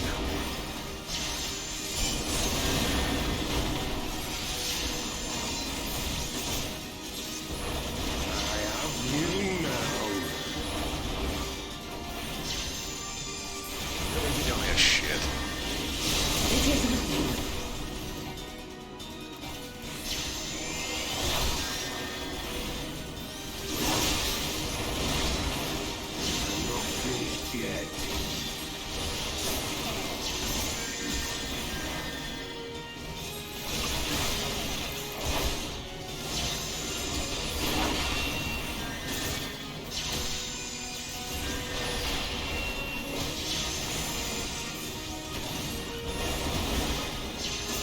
Word of the dull blade.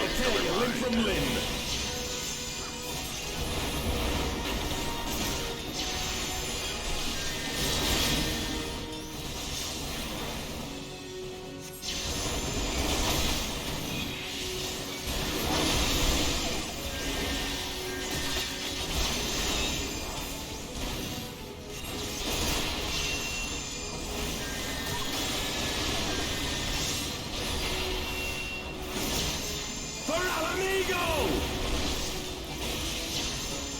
Oh, Amigo's dead, you son of a bitch.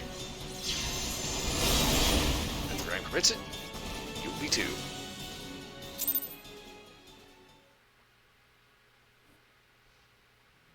I always knew he was an untrustworthy son of a bitch. This changes nothing. Really? It is over, Ilbert. Lay down your arms and surrender yourself to justice. Justice? Justice for what exactly?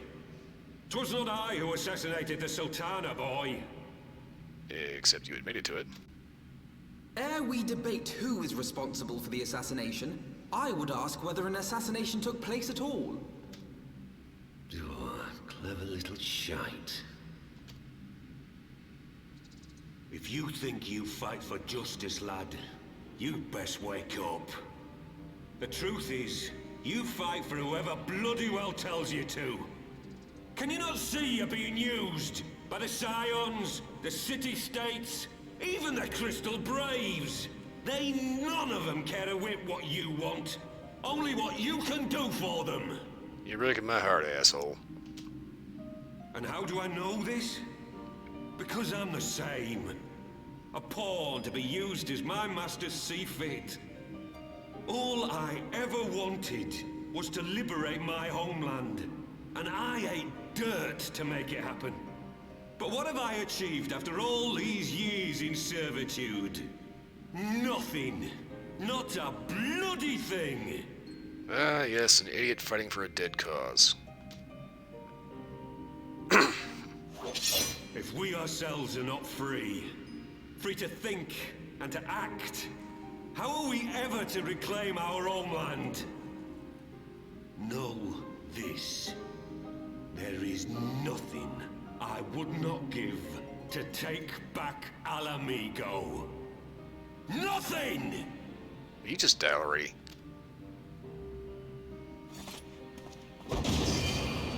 Oh, that's bullshit.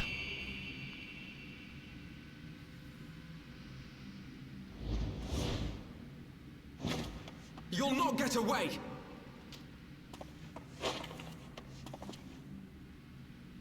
No, Master Alpha, no. Now is not the time.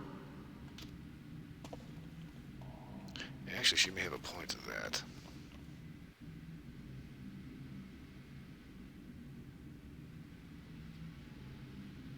Person, I just shot him in the face. I'm but a cripple and a fool. And still you came for me. And when you're dead. We are all of us fools of fate, General. But even fools have a part to play.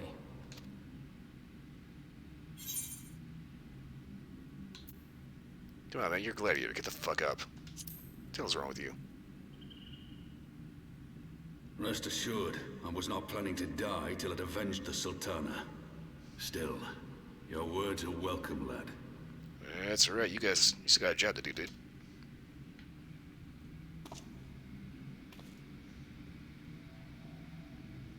Know this, Ilberd. There is nothing I would not give to see you pay for what you've done. My wealth, my arm, my life. Nothing. General, are you aware that Lord Olorito has yet to announce the Sultana's death to the public?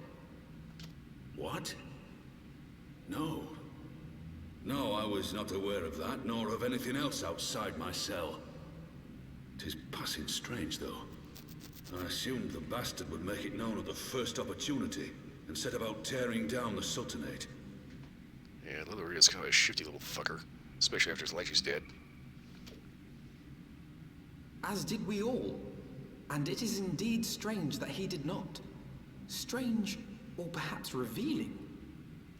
Now, I have no conclusive proof, nor do I wish to give you false hope. But I have reason to believe that her grace may yet live. Huh. Alf? You didn't tell me about that. What? But how can that be? Forgive me, friends, but it is not safe here. Let us continue this conversation without... Yes, this is probably not the best time for an exposition dump. Think about it, there are poisons out there that actually mimic death. So if that is the reason why Lilorito is not announced the Sultana's passing, maybe she hasn't actually passed, but is just in a state of paralysis. Pufferfish poison. Duarte. Mile.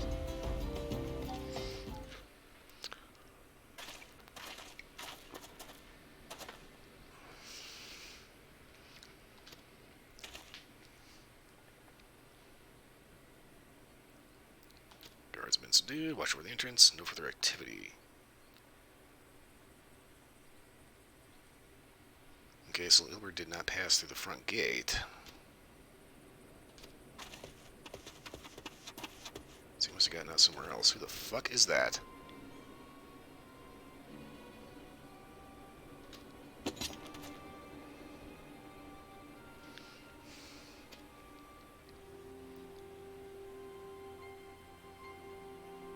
Your mistress is a friend, and you can bring a message of goodwill.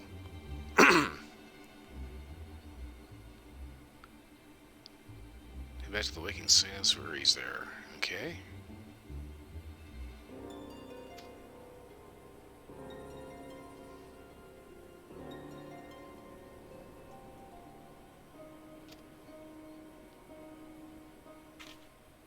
Huh, okay.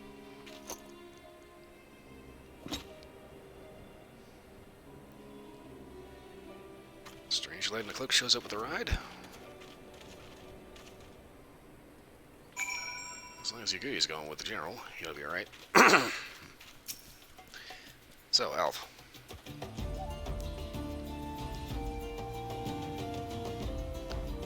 Spoke with the reader via the link pearl, and he's truthful. Okay. Alright, to the bay. Gotta use up all the rest of those damn tickets, right? Okay.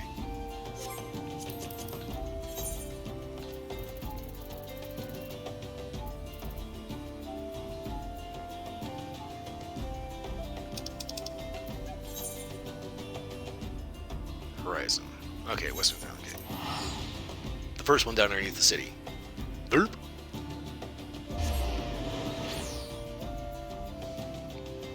I'm a little suspicious about Ray because last time we saw him, he was actively talking to an Asian. It's not the biggest sin, but it is a little suspicious.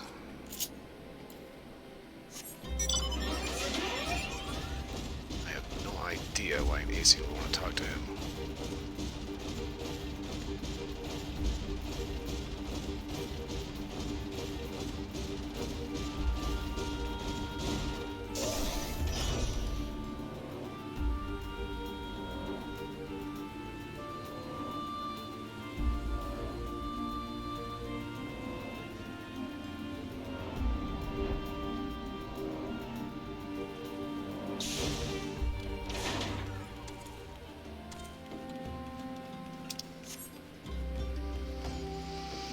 Ah, it's been forever since I've been to the Vikings' hands. Shit.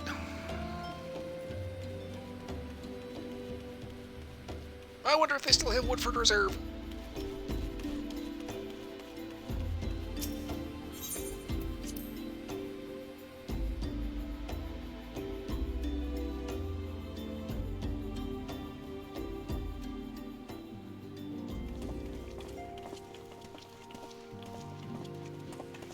Sabri. My dearest friends, praise be unto the 12 for delivering you from the clutches of treachery. Father! Pepin, my son, and Master Papashan besides. Forgive me, Father. I should have been at Her Grace's side. Save your tears. The Sultana yet lives. You. It was I who arranged this gathering. I don't believe we've met. And you are? And judging by your perplexed expressions, it would seem introductions are in order. I am Dulala, head of the Order of Noldthal, and member of the Syndicate. Okay, hi, how you doing? What you said about the Sultana, is it true? Is she alive? Young man, I understand you were with the Sultana when she drank from the poisoned goblet and collapsed. Would I be correct in assuming that you did not personally verify Her Grace's vital signs? I kinda didn't have time. All of a sudden, Telegi's like busted in and immediately started throwing accusations at me, so I was a little more pissed off than concerned. Why ask when 'tis plain you know the answer? Calm yourself, General, and let me finish. The truth is not as you imagine it. You are all victims of a most ingenious ruse. A ruse conceived to eliminate the threat posed by Teleji Adeleji. You know, honestly, I could have gotten rid of him a lot earlier. We didn't have to, go through all the rigmarole of, arranging a fake assassination of the Sultana and getting Raban to get pissed off and cut his ass in half. It's like I could have just walked in right in the back of the head and he'd been dead. And I could make it look like an accident. Or, just, throw his ass in a hog a lot. Yeah, there's ways. 'Tis my belief that Teleji plotted the Sultana's assassination alone, but that Lolorito caught wind of his plot and exploited it to his own ends. And what ends would those be? He sought to manipulate you into eliminating Telechi for him, and you duly obliged. At one fell swoop, he removed his two foremost rivals, all the while remaining above suspicion. So, how did you come into this particular little tidbit of knowledge? God strike me down for a fool. But the Sultana, how can it be that she lives? Some poisons are not entirely fatal. She lives because Lolorito willed it. Her own lady-in-waiting is but one of his many little birds. By her sleight of hand, the poison was switched for a less deadly draught before it could reach her mistress's lips. Some manner of sedative, perchance? Of a potency sufficient to induce a slumber like unto death. Yeah, see there, you're not as dumb as you sound. Seriously, can you, wrap things up a little quicker when you speak? Were I to guess, I would say Her Grace is being held somewhere, dreaming dreams of a brighter Uldar, even as we speak. Okay, so we got the journal back, now we need to go get the Sultana back, too. Now that we know that she's actually still alive. Oh, Nanamo. I will never forgive Lolorito for his part in this. Oh, don't worry, I fully plan on killing him, too. Though Lolorito's hands are far from clean, they did pluck Her Grace from the jaws of death. That must count for something. There's a point to that. And though one may call the man's methods into question, it cannot be denied that he knows the value of stability, to the very gill, like as not. He craves power, 'tis true, but he has no desire to depose the Sultana. Of course, because why would you assassinate the overboss when you can call the shots from the shadows? I had never taken sides in your feud with the monetarists, but it was not for want of concern for our nation's welfare. Indeed, 'twas out of the desire to see order restored that I furnished your Far Eastern friends with information and arranged this gathering.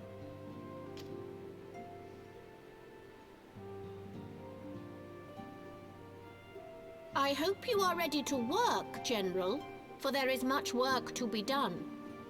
Our first priority must be to bring matters back into balance. Lest you forget Her Grace's words, the true wealth of Uldar lies in the health, happiness, and hopes of her people. As for the more worldly kind of wealth, I am content to let Lolorito help himself to whatever Telechi Adelechi left behind. You, meanwhile, must do that which you alone can do. Rescue Her Grace and take your place at her side once more, for her sake and that of our nation.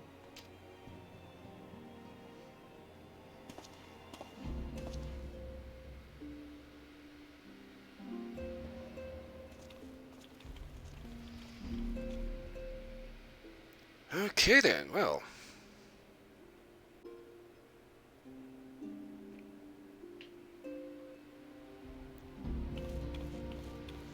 Oh. Might you agree? Today's been kind of weird.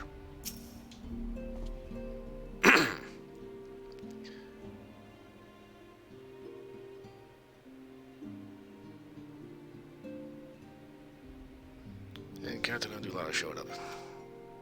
Okay.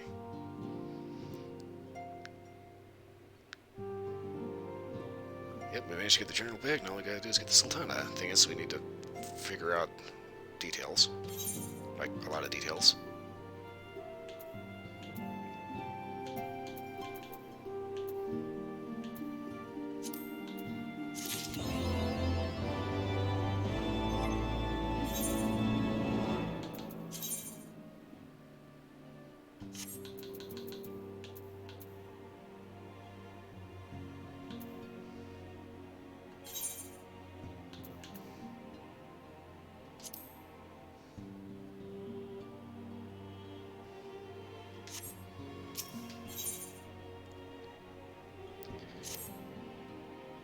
Path wants to talk, but gets distracted by a call.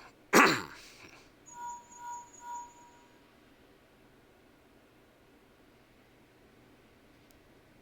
Tataru, okay. Journal's in safe hands. And what the fuck?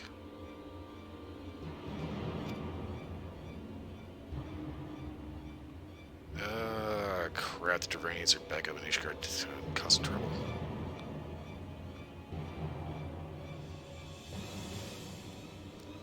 Yes, we don't actually have the evidence to back up Delala's claims, but I'm pretty sure the Domans are on that.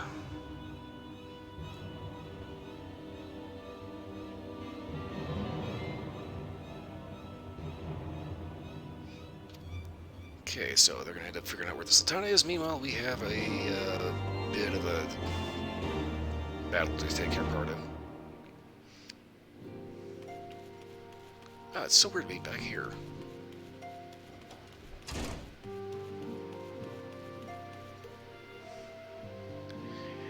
It's also really weird having General Rubba in here. Just like hanging out with the rest, you know, what's left of the science.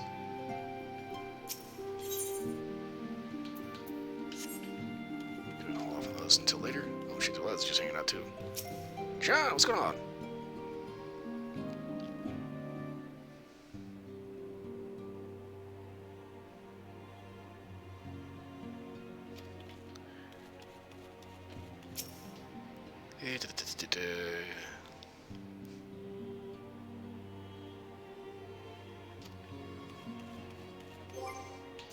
Okay, so next up, Ishgard.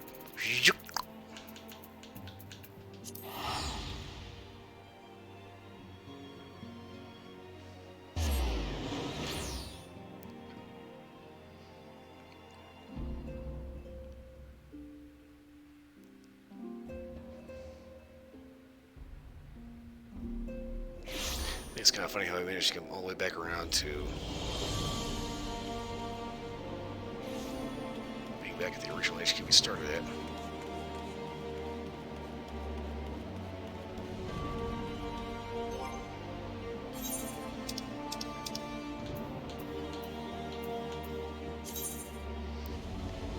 Let's see here. So you're bounty hunter, parade, training goes with the post, ice breaker, solar relation, gambler, the torch, redeemed.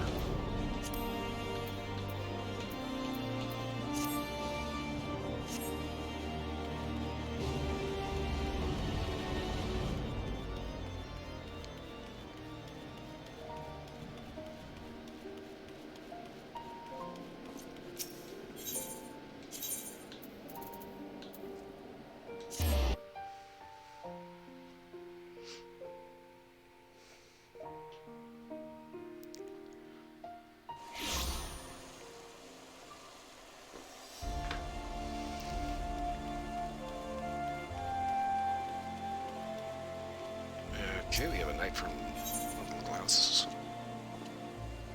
Needs an adventurer who can keep a secret. Okay, what do you got?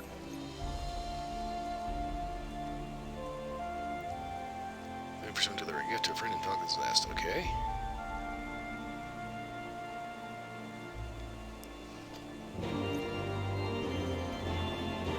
Right, well, okay.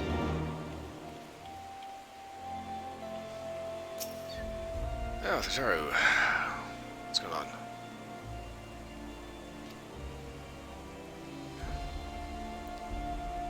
Stays awash with another rumor of Duranian attack. Okie doke. Everybody's waiting inside, alright.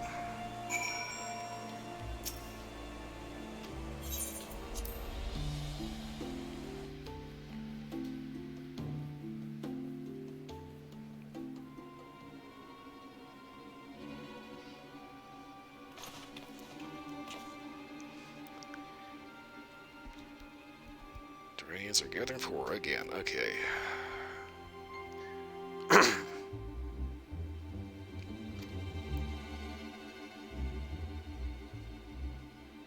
belt holds is one you don't ignore. Okay, so you're going to make ready for battle. Bandit trappers returning from the west claims side cloud of dragons is. Oh god. There's the dragon swarm. Great.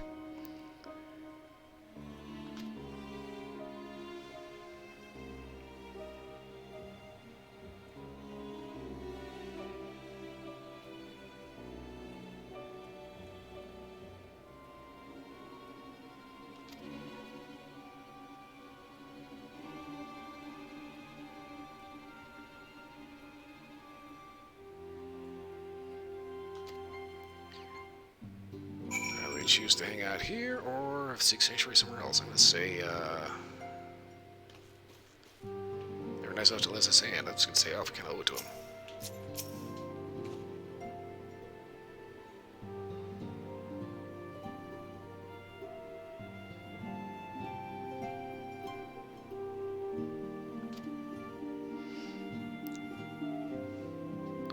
Yeah, Alpha's getting tired of running.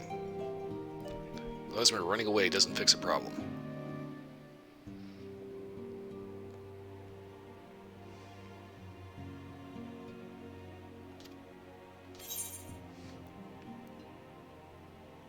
What I say, you kind of owe it to him. We stay and fight.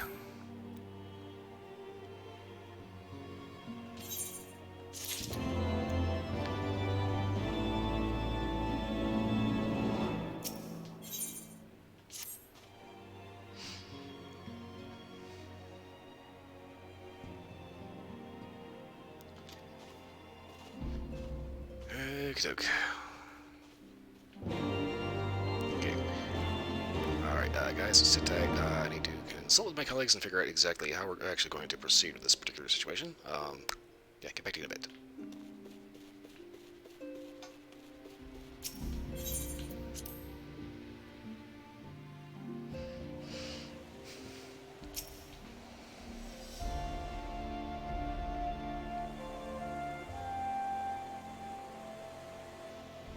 Ishgard cannot well endure another assault. Even should her knights succeed in turning back the Horde, the casualties will be catastrophic. But what other choice do we have? It's not like we can talk it over with them. Dragons and men aren't exactly on speaking terms. Point there. With certain notable exceptions. Alf?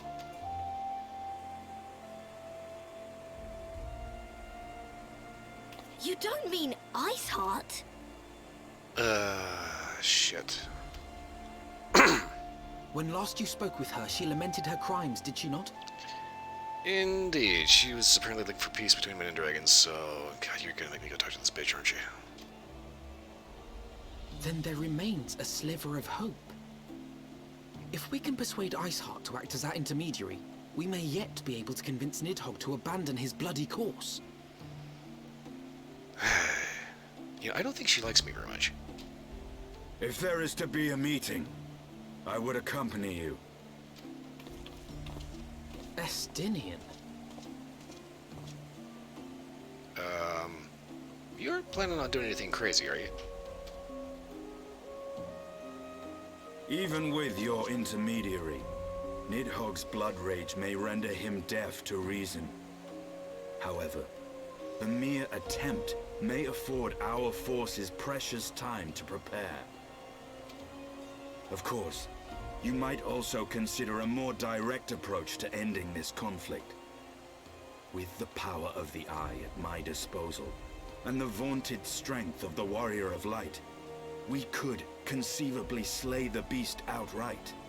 Well, hopefully we won't have to come to that. If we are to risk a face-to-face meeting with the Dread Worm, I for one would feel safer in the company of the Azure Dragoon. However, I should only turn to your Lams if my words fail to find their mark. Is that clear? Perfectly. I shall assume that Iceheart enjoys similar diplomatic protection until instructed otherwise. Pretty much as long as she's willing to talk, I'm willing to talk back. But the minute she starts trying to throw hands, yeah, fucking kick her ass. A word of advice. Think carefully before divulging the particulars of this plan to Sir Emmerich. 'Twould not do to have the Lord Commander accused of consorting with heretics. Then maybe we just don't tell him. Indeed. I thank you for your counsel, Estinian. We shall be honored to have you with us. I am glad to be of service.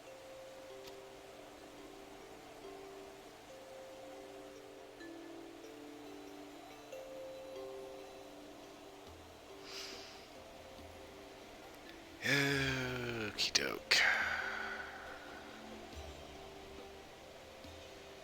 So that's a pretty good point there. We need to figure out how to talk to Iceheart first without making sure, you know, while making sure that Local Leo doesn't end up going completely batshit and making the first hit. Shit. Okay, so apparently we have to tell Amric.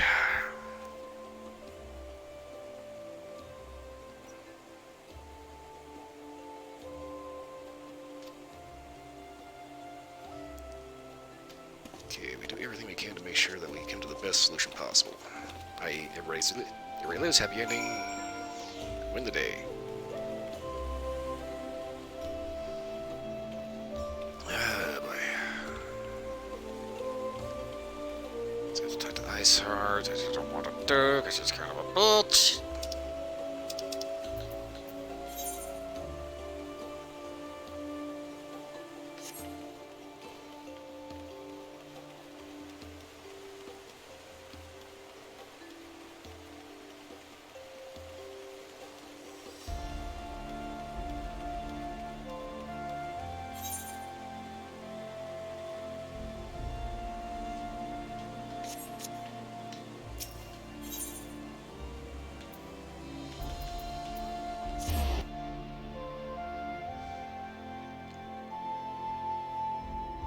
Gotta make this little delivery first.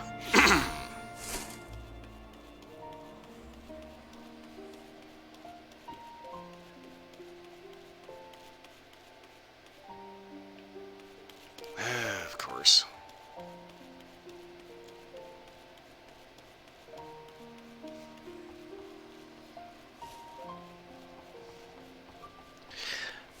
I don't know why, but the whole thing with the L word just really reminded me of my most recent private playthrough, off-stream playthrough of The Outer Worlds. And basically, when I streamed it, I went ahead and I took the diplomatic approach. But when I was just playing, just to be playing, I kind of took issue with the mayor of the first town, Edgewater, Reed Thompson.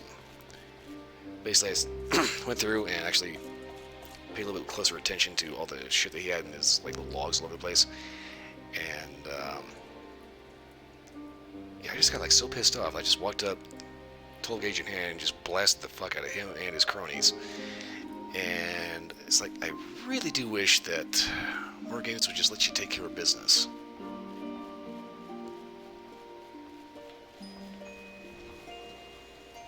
Ah, I did the brush. Message for you, sir.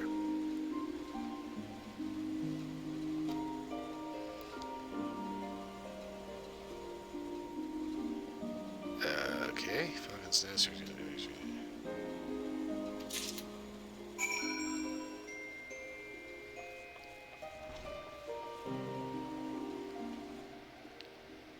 Okay, given the proclivities of this town, I better not be smuggling butt plugs for this dude. Faded iconograph.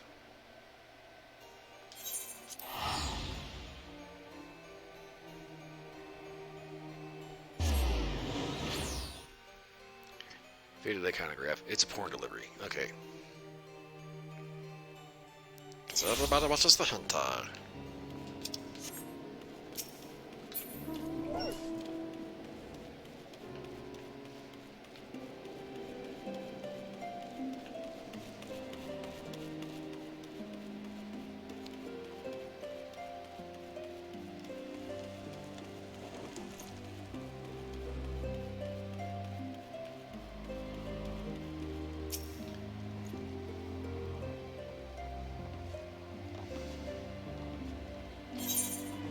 This is she's just move along, yeah. Here's your porn dude.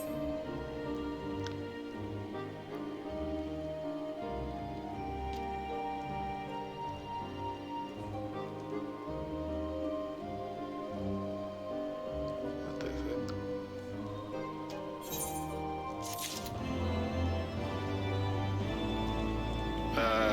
Okay, his faith in the church is renewed. Why? What? Why is that a secret?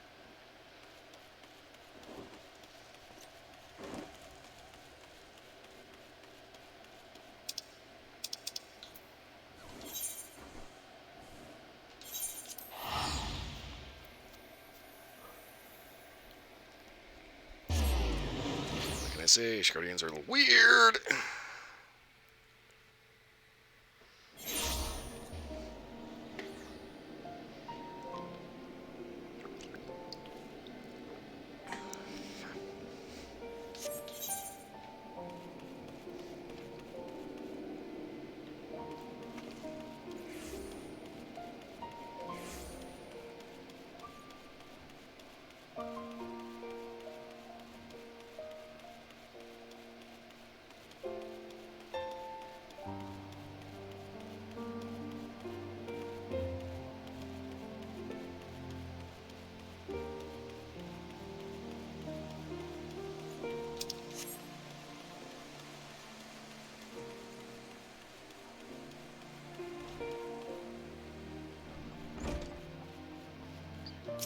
Different light guard. Hi, how you doing?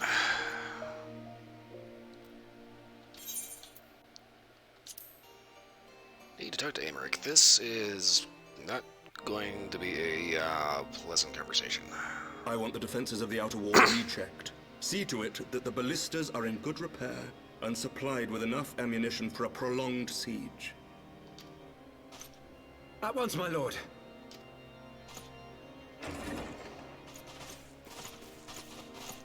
Amaric, buddy. We've got a plan. Twould seem I have visitors. And unlike those messing beyond our walls, these ones are welcome. Yeah, you may not like what we're about to say. Pray forgive us for interrupting you in the midst of your preparations, Sir Emmerich. But our suit concerns the impending assault. To speak plain, we believe there is a chance the invasion might be halted before it even begins. I can divulge little more at this time, but I must nevertheless request that you advise the Holy See to refrain from launching any preemptive sorties whilst we seek to put our plans in motion. I will gladly lend my support to any endeavor that could spare the blood of my countrymen, but I would know more of the cause you would have me champion. Will you not share aught of this mysterious undertaking? Know that I have offered my lance to aid in this endeavor. I cannot claim that its success is assured, but our actions should serve to delay Nidhogg's advance at the very least. Which is more than can be said for the ill-conceived counterattack advocated by the sea's more vocal crusaders. They offer glorious death, but little hope of victory. Aye, their proposal does not inspire confidence. Our resources should rightly be spent shoring up the city's defenses. The Azure Dragoon and the Warrior of Light sallying forth together to face the dread worm Nidhogg.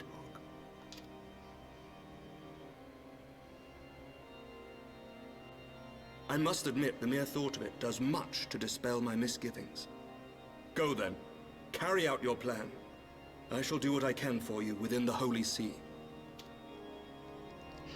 Okay, hopefully we won't fuck this up.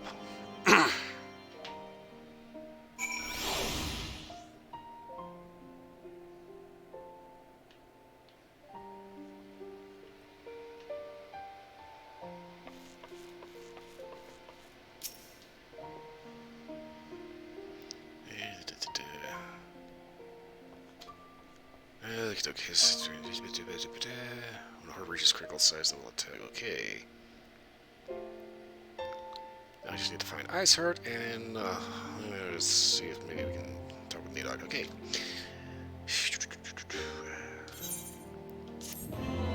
Alright then. We just get to do a nice little diplomatic mission of like absolute nonsense that may or may not blow up in our faces. Great.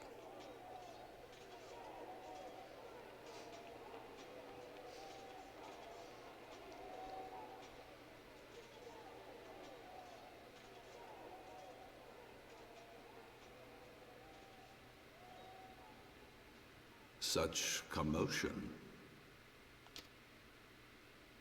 Yes, Your Eminence. The bells of the Observatorium warn of our enemy's approach. So, the dragons are coming. Let them come, in their hundreds and their thousands, With the divine blade in our hands, we shall rend their flesh and drown the heretics in their master's blood. Even Nidhogg and his foul brood shall be powerless to resist us. Uh-oh. And when we have rid the world of their pestilence, we shall turn our attention to our Ascian allies. See that they are suitably rewarded for their invaluable assistance. What is it about these guys? They just lie straight to your face. If I may, Your Eminence, the Paragons wield powers strange and unknowable. Can we be certain that they will not see through our deception? We can be certain of naught save the righteousness of our cause. If you would be a true leader of men, you must possess conviction as well as caution.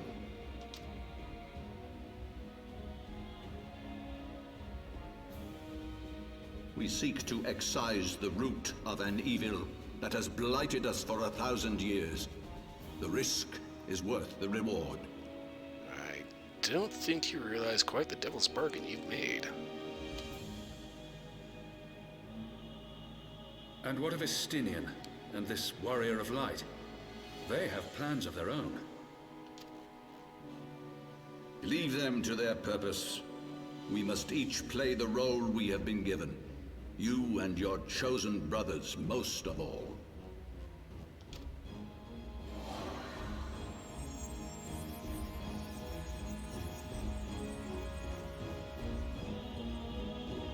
For the glory of King Thornton. Oh, shit.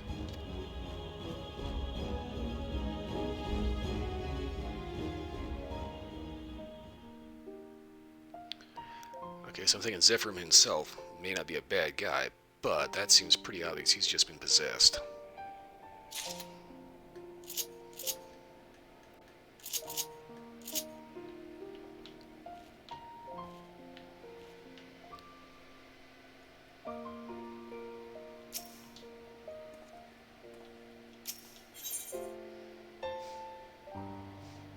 Oh, do I get a wind off this one? From the Tarwood plan, okay. Synergy is form, okay.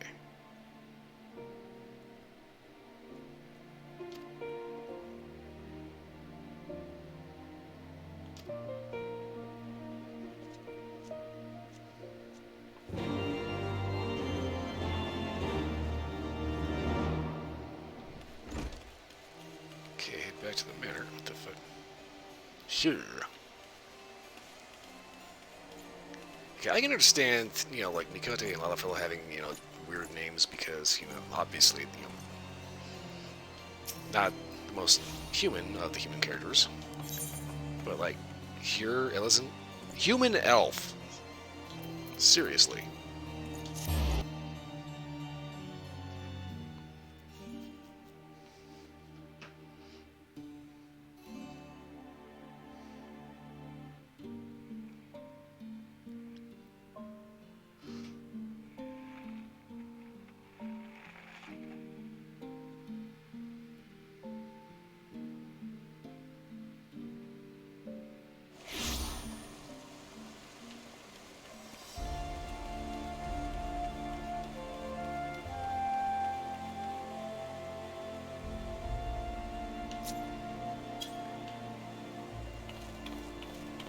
Clockwork Novus D.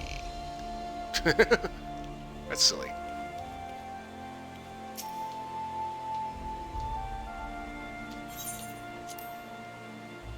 Check out the gatekeeper.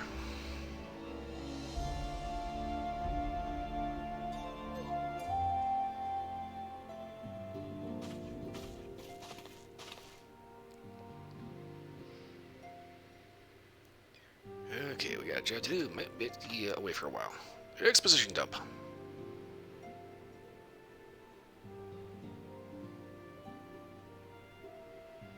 Okay, so we're taking care of this. Tatara's gonna make sure that she keeps an ear out for anybody that might resurface.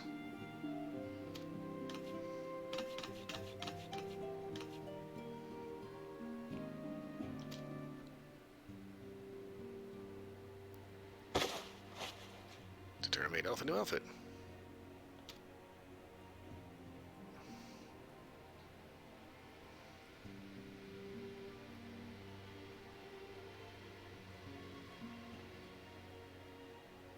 Yeah, you know, it doesn't look that bad.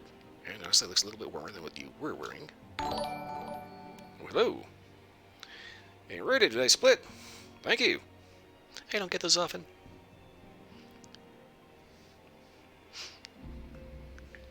I went ahead and popped a little sound mode on Twitch's, not Twitch's, on Split's channel earlier, so, yeah. Okay, so... You have to give me a second here. I've been sitting here for a little bit too long, and it's getting a little warm and kind of... I need to move a little bit. Story-wise, I get to go talk to a dragon. And Alf just got a new outfit. So hey, how's everybody doing?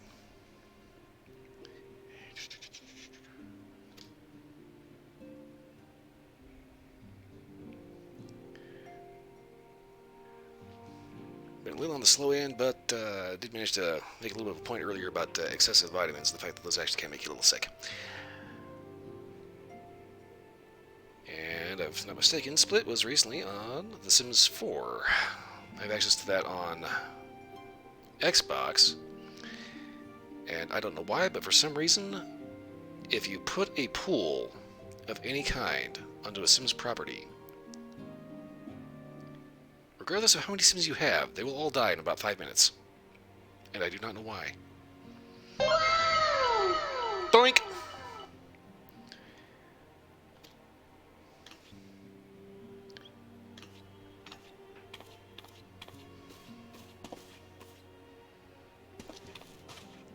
Okay, so Alf is now a little bit more appropriately dressed. Let me out, damn it! Okay.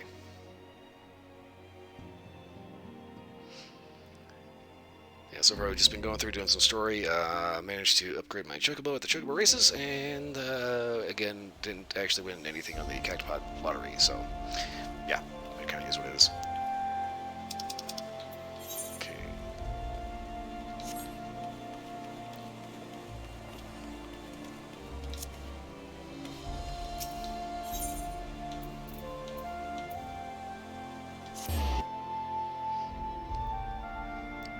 Nice, but I hope you had a decent stream. Or at least hope you managed to have a little bit of fun.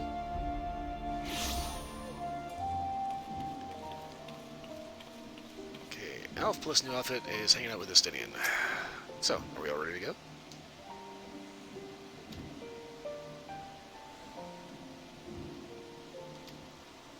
Okay, we get to go talk to Iceheart, because everybody loves talking to Iceheart. Supposed to practice guitar, really. Acoustic, electric, bass.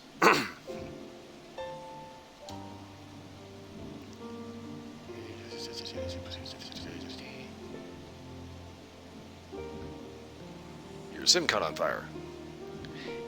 Yeah, they tend to do that. You know, it's like if you don't like put the smoke detector in, for some reason they all burned to death. I once had on Xbox one sim that died, and for some reason decided to just absolutely corrupt the hell out of the hot tub. I mean, swear to God, this ghost came in and just like shit all over the damn thing.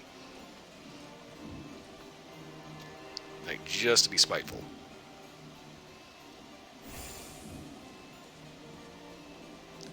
Okay, need to head to Falcon's Nest and talk to Sir Redwald.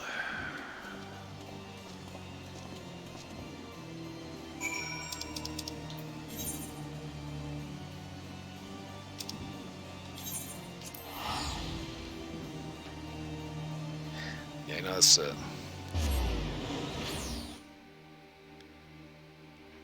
yeah, the smoke detector, and but that was still funny. Yeah, yeah.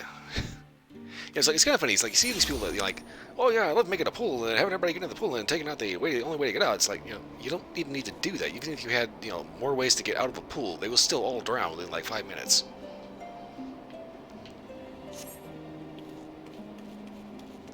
If anything, it's like you watch Gray Still Plays. Oh my God. He proves time and again, Sims are like the most suicidal, just dim as hell entities. that could possibly try to make a living. It's like they have a terminal allergy to water, a terminal allergy to fire, and for some reason, extremely poor bladder control.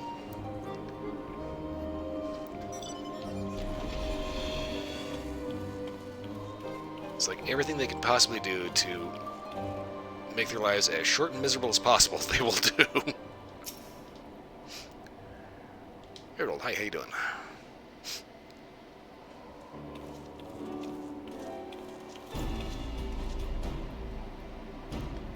That brings me to Falcon's Nest. We are looking to see if you know where Iceheart is.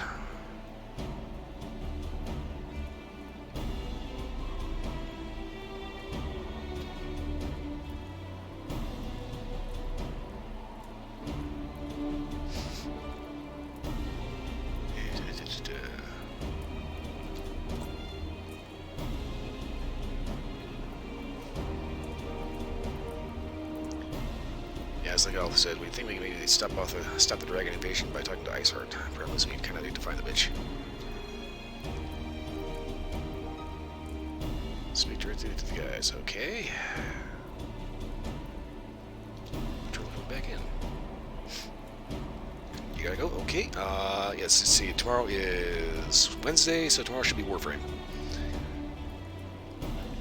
And I'm going to try to remember to look around and figure out where to farm frame parts and figure out what I need to do. It's like I'm getting a little kind of gibbered between PC Warframe and Xbox Warframe because like Xbox have already got a Railjack and a Dojo, and we just recently got the Dry Dock in. And it'd be kind of nice if I could have, spread that across like all platforms of Warframe, but whatever. It is what it is. I need to get where I am in the PC version, so I don't end up getting mixed up. And I got things to juggle, and there's so much stuff you have to do in that game. Anyway, you have a good night, and yeah, hopefully everything will go swimmingly tomorrow. I'm kind of just gibbering and making up just blah for no reason. Anyway, yeah, still need to worry to get that clan thing going. And I've still yet to figure out what to call it or how to actually work that out. But anyway, I'll think about it. Anyway, you have a good night. Okay. That's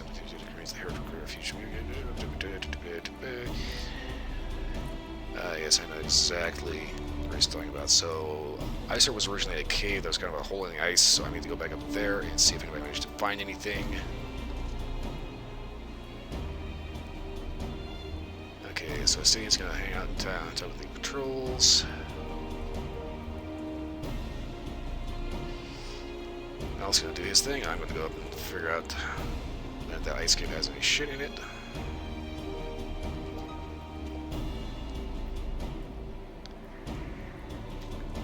Okay, so apparently Al's coming with me.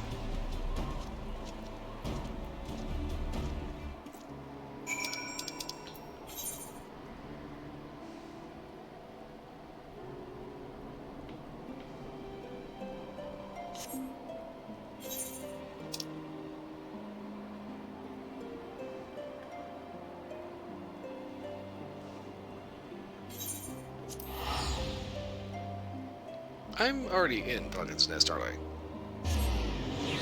I just screwed that up.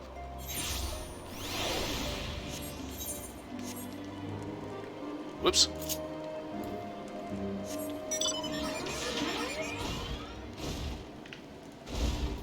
Oh, come on, damn it.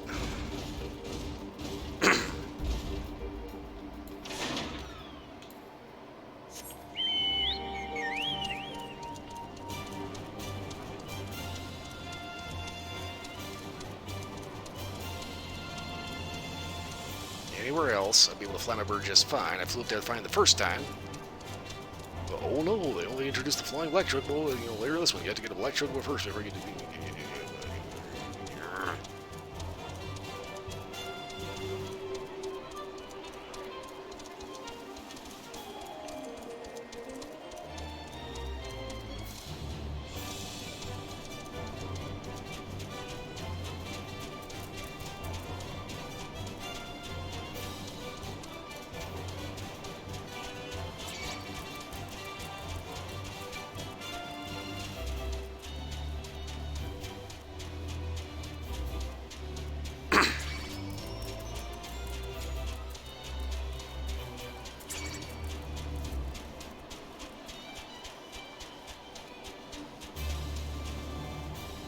Timber!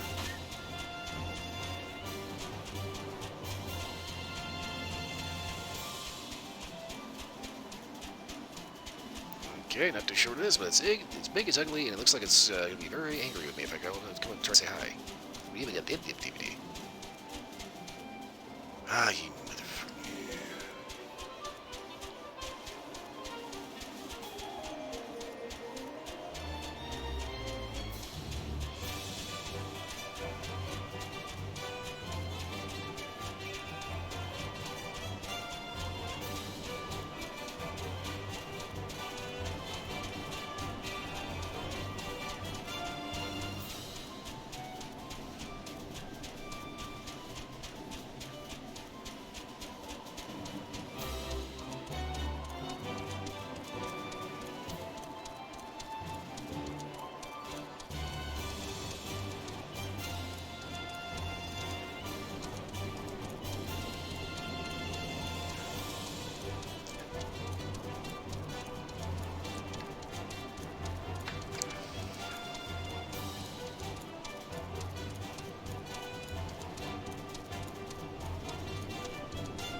Upland Islandon. Why do I get the impression that that's a creature that should have been in Monster Hunter instead of Behemoth?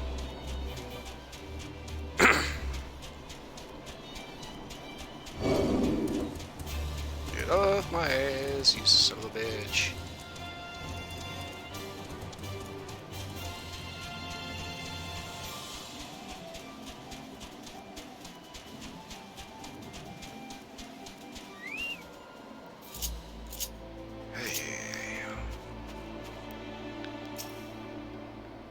Expedition team, hello. Somebody with a tail on us to your findings, okay? They found letters and they were ambushed by white beasts, really.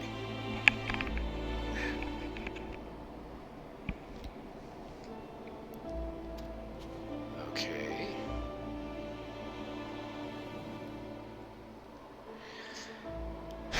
So, we trap their records with big-ass monsters, so we need to go in and kill those.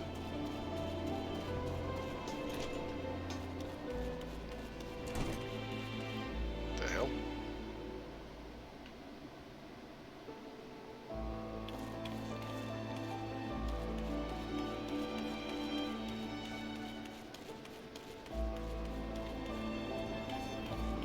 Okay, that's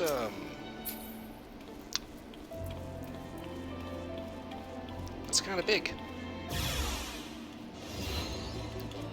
Tamed polar bear.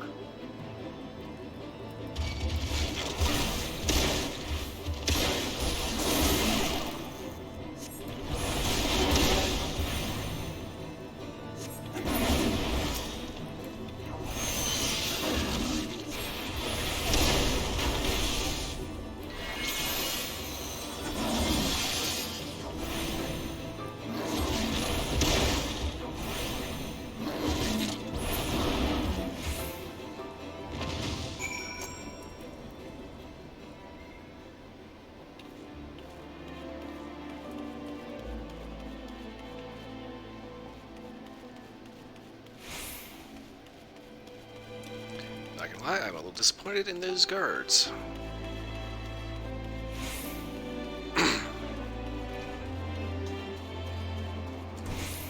No. Plus, anyway, you here. I mean, dude, we kind of took care of your trap for you.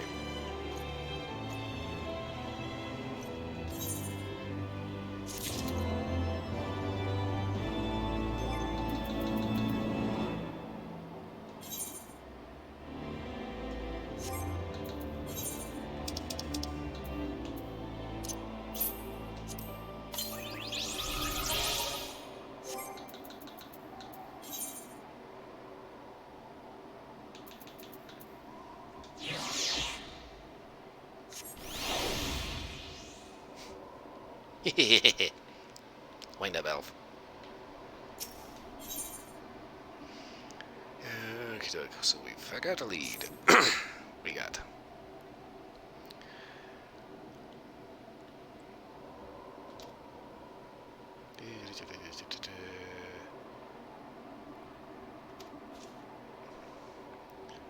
Interrogation patrol proved pointless. Okay.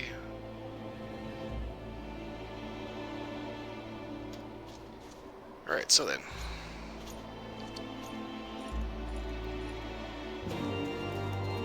Studying its interrogation patrol didn't yield any results, so that means we have to go in and take a look at what is going on down here.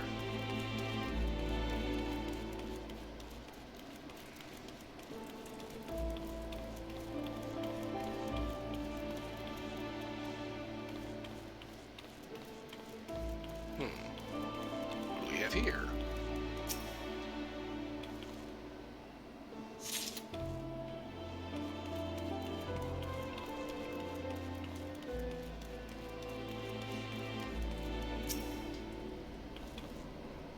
Page 1, page 2.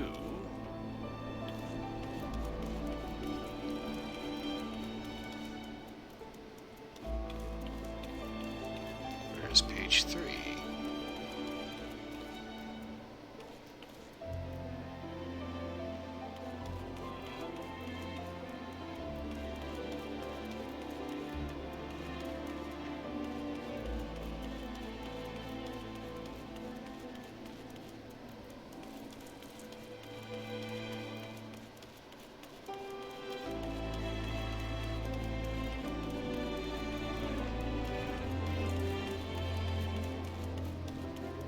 Possibly up here? Oh, yes. The hell is still way the fuck up here?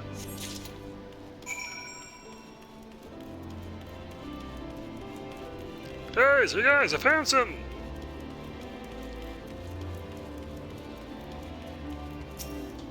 You'll probably be wanting these.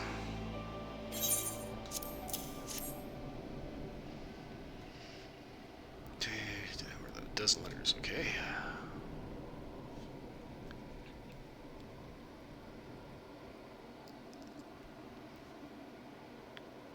Gorgon Mills Heretics and Amphitheater.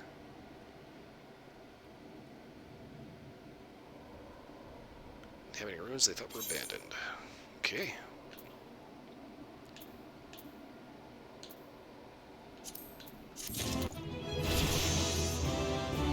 Ooh!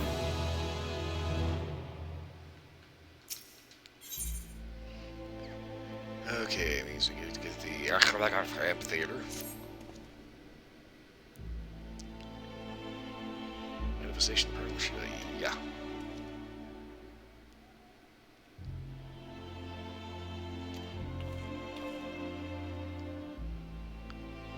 It's right in the Ethernet, okay. Yes, indeed. We did end up getting the beacon after that, even after it had been destroyed.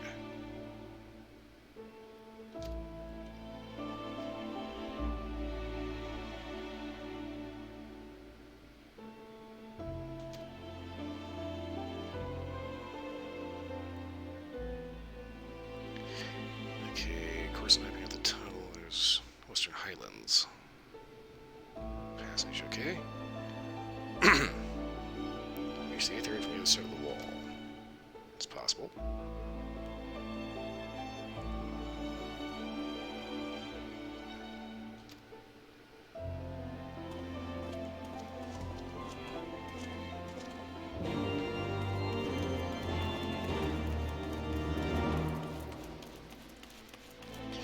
Okay, so yeah,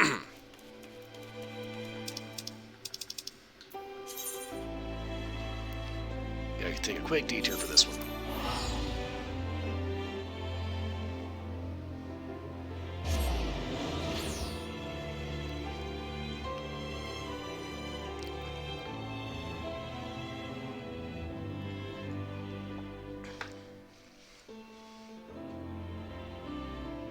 So the whole thing with Thumb hunters now is going into Black Mage is that now there is an irritating conjured white mage that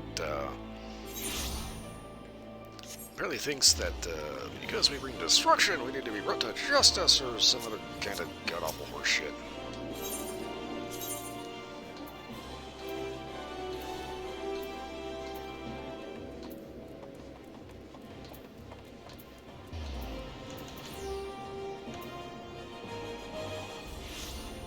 Where in the hell am I going?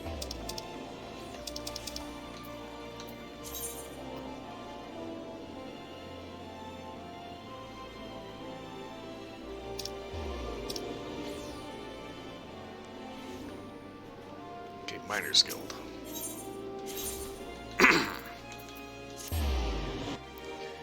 Yeah, basically this white mage guy is like one of those guys that comes off really, really badly like an obnoxious gun grabber.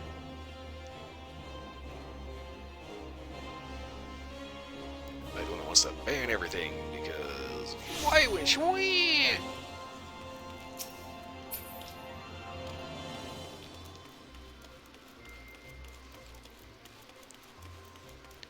Thing is, this guy's got like this weird kind of holier than thou thing going on. He thinks he's the hero, and it's like, no, dude, you're not a hero. You're just an obnoxious pain in the ass.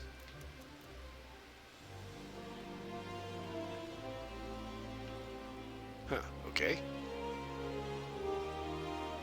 Well, I guess if that's your particular fashion sense for Black Mage. We have another letter and another encounter with that irritating asshole. Okay, Dulcin's in trouble. Elder Springs, okay.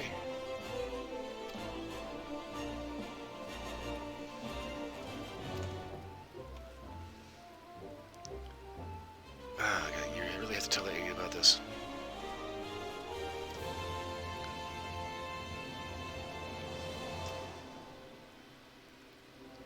Okay, Elder Springs.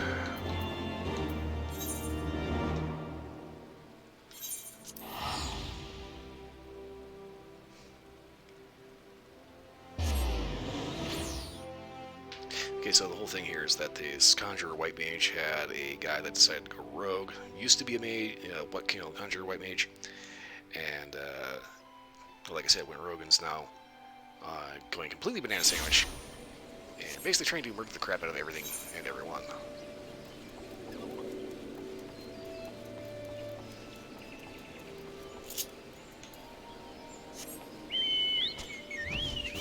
And see here, I can fly my bird just fine.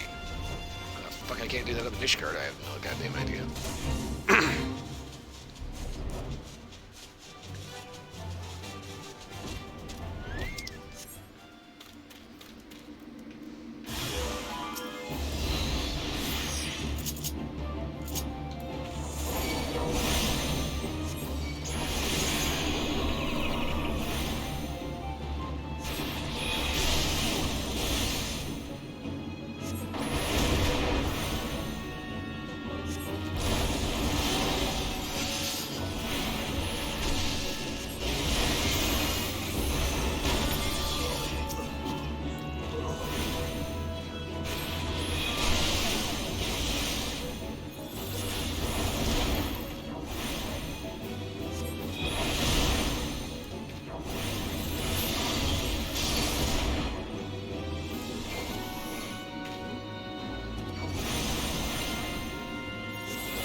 Those will be okay.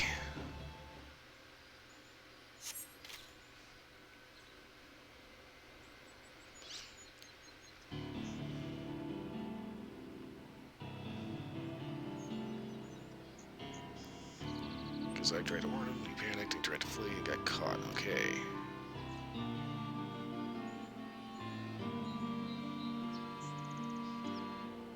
Huh, so how they do here?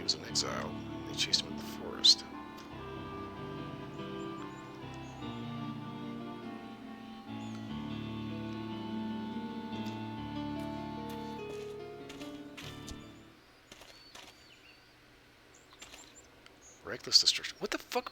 Dude, I strike with precision. I only took out these 3 guys. Nothing else. Not even so much as a scorched blade of grass. I mean, our last rescue and realize our fruitless. I will end as many as needs to be to make sure that my friends are okay.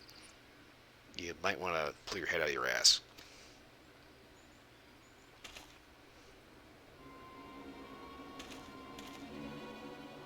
Incinerate from the inside. Yeah, that was definitely not me. I don't incinerate from the inside.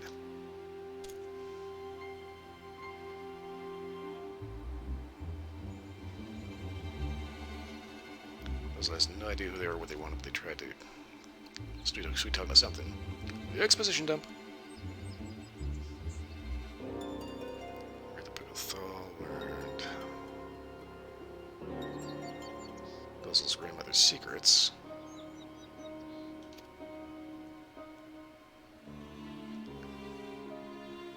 Ah, they tried to be mages, but they did not have the gem of Shatoto.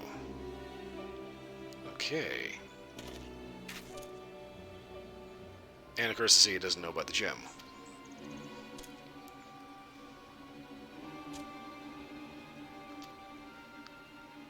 Gem is the proof that you're the real deal, the true black mage. Okay. Without the gem, you cannot control it.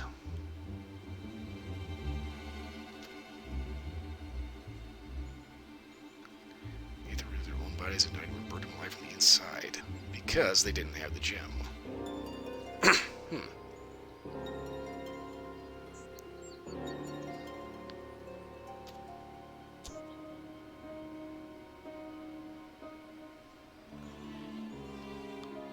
So thanks for a little bit of information. By the way, stay safe, by all means. I'll handle dipshit here.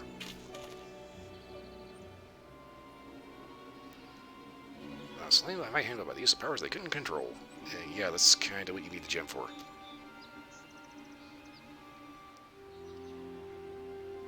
Doesn't resolve the issue at hand. And what exactly is that issue? Okay.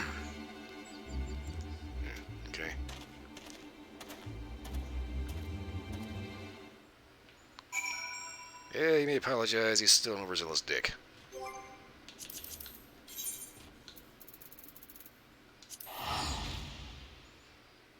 Okay, so without the gem, you get to actually control the power of the Black Mage. Which means, eventually, it kills you.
Alright, we have news. Yes, Duzzle's fine. Exposition dump.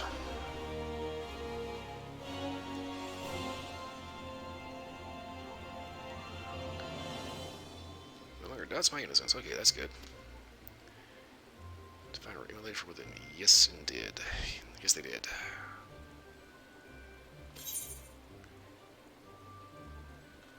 Okay, if you were to explain everything, though.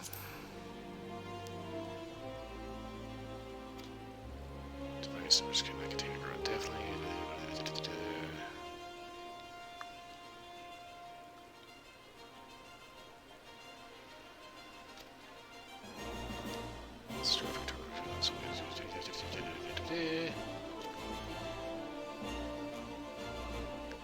So on the plus side, we prevented them from learning anything. That's good.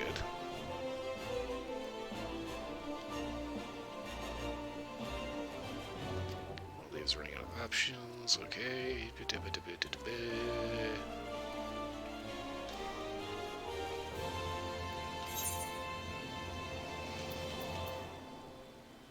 Nokian. Increase the damage dealt by 5% while the effect of Astral Fire or Umbral Ice. Upon successful landing Fire 2, the effect of Astral Fire grants enhanced flare. Okay.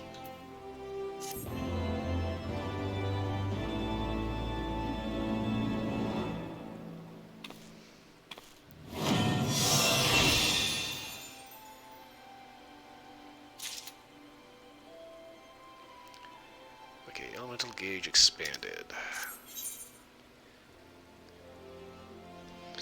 Okay, come here. The influence of Astral Fire or Umbral Ice will grant a Nokian. And set the lower right corner of the gauge of glow, indicating the effect is active. A Nokian increases the potency of magic attacks, as well as unlocks powerful spells such as Blizzard 4. Okay. Thus, Nokian fades when Astral Fire or Umbral Ice expires. The gauge indicates whether you are under the influence of Astral Fire. Ice is the one used as fire. All fire spells will have increased potency requirement or AP cost. Okay, we already knew that.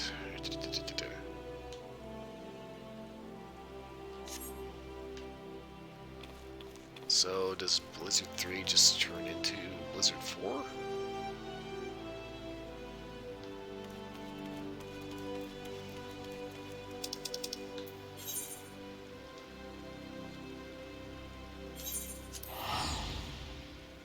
Back to Kurthus.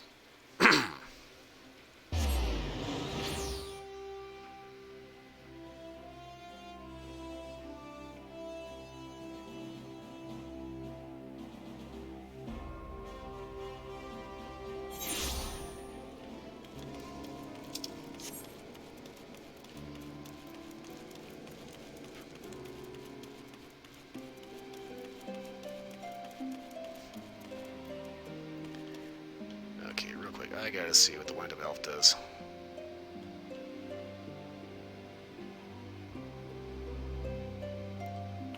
Looks like he has a little smile on his face.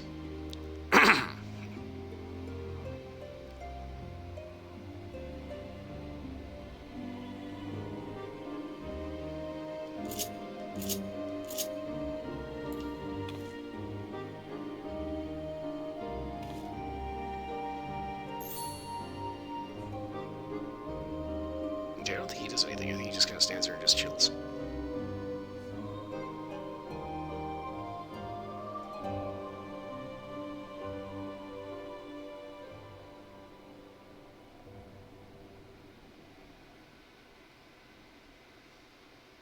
No, anyway.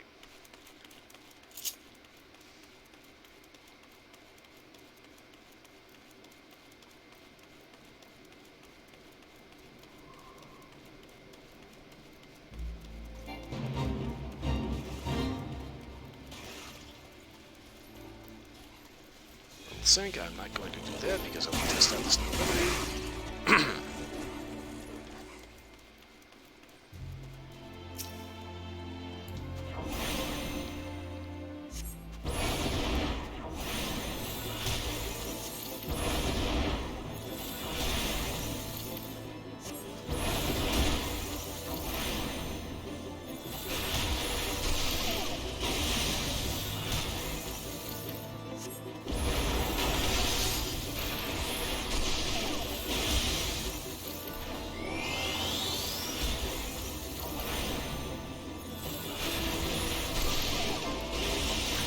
Retrospect Thunderblight not necessarily the best choice for Thunder Spring. That's a nice spring rain. Okay.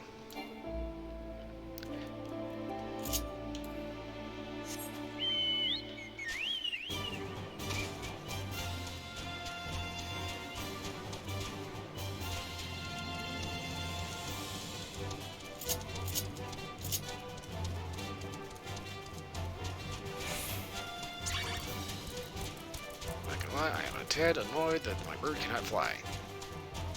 For whatever reason. Eventually, I will root the crap out of my throat and be able to speak clearly, like, consistently.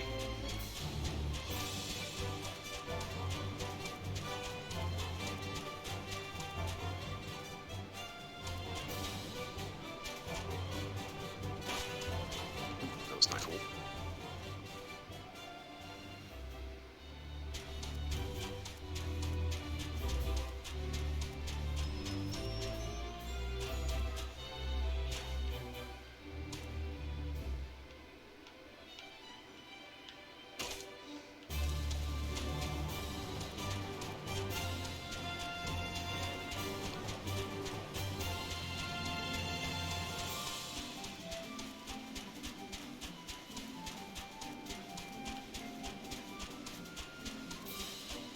Damn it, Elf, where the hell are you? Oh. Timber! Ow.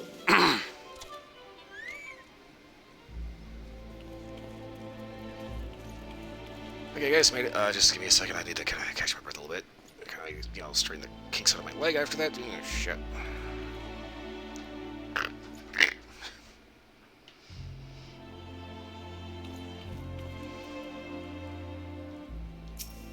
How you doing?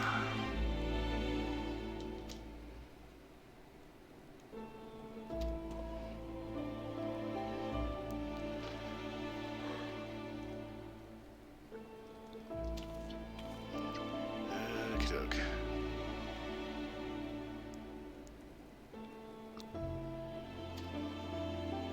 So, likely we're in for a fight, but hopefully not a fight against a freaking primal.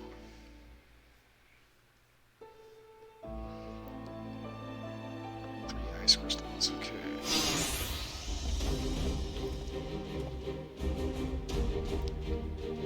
Okay, how many aces has this been here? I have no idea, I can even begin to tell you.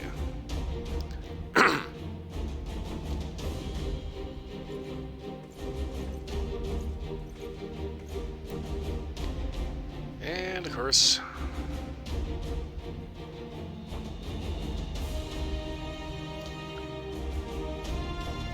ready to fight. Let's see how Silver Elf's tongue is.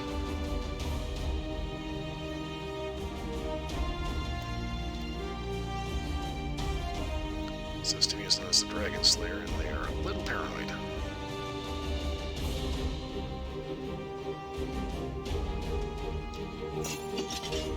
Alright, go time.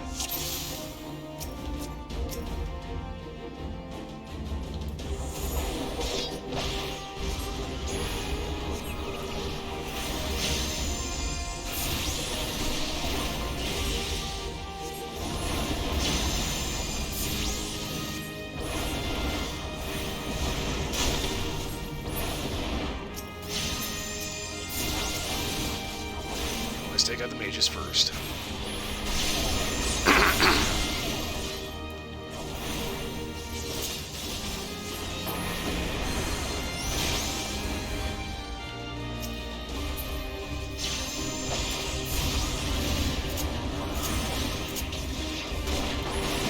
Your guard is down.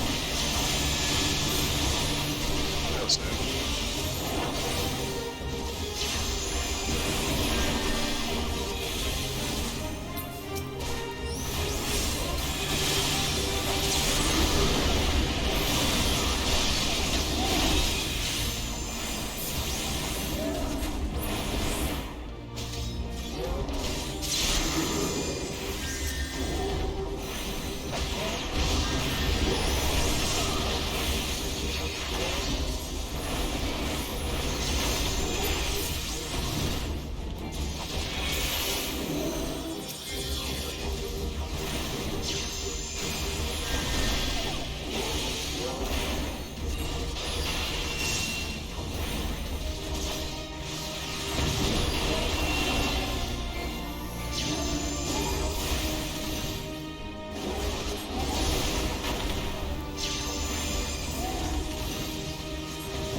guys are... Know your folly.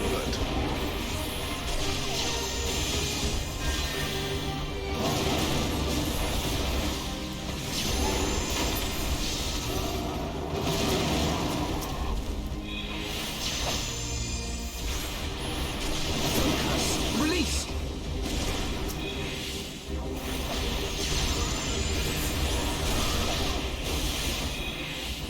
There's always more.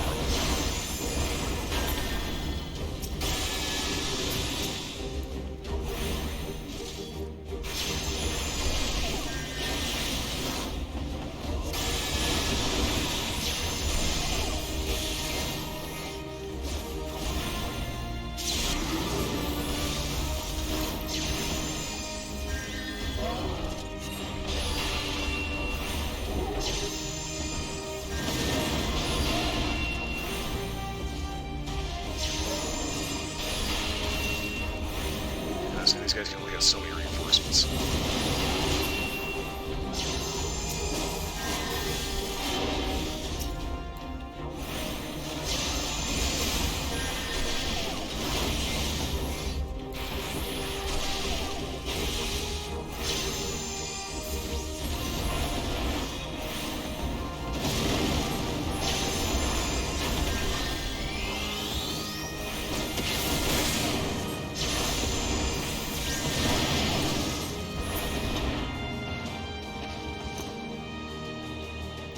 Okay, so much for that idiot.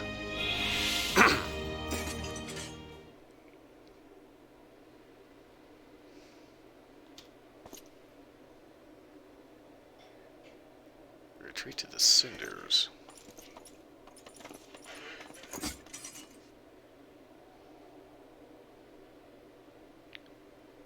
Yeah, we might still be able to question if we just follow him.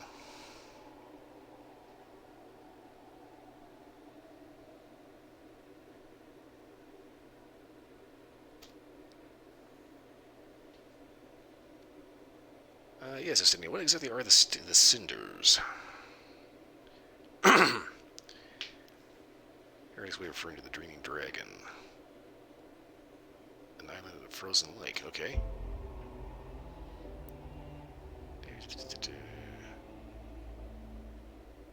Blood dragon of titanic proportions.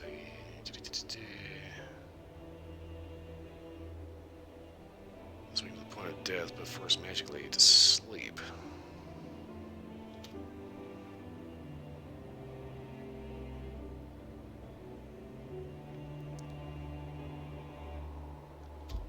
Okay, so we're going to a sleeping dragon. An island covered in ash.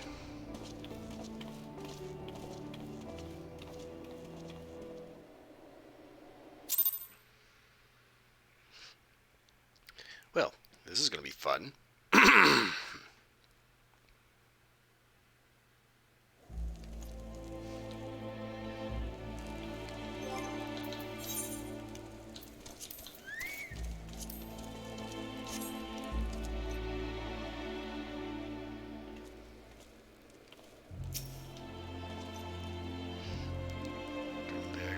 Dragon lies to the west.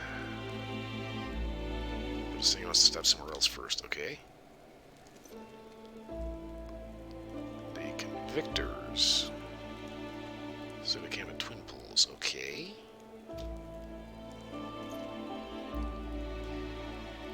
The Convictors are dragon slayers of a kind, okay?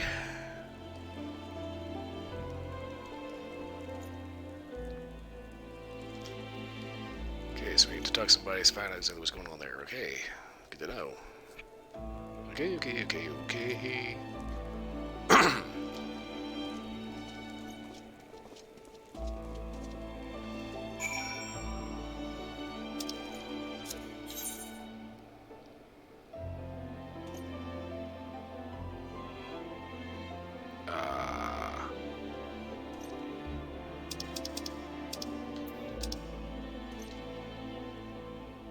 Right.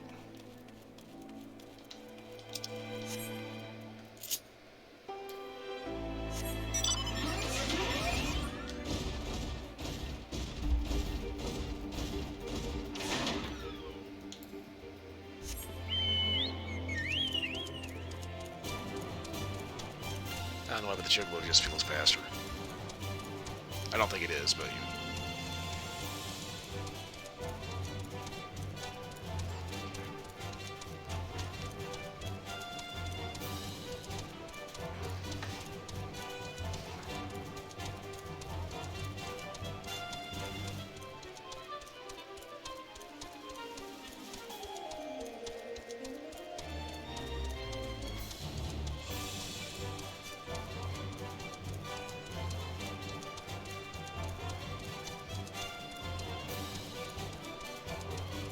I gather the reason why my chocobo is still, you know, ground-bound is probably because there's a story reason for it.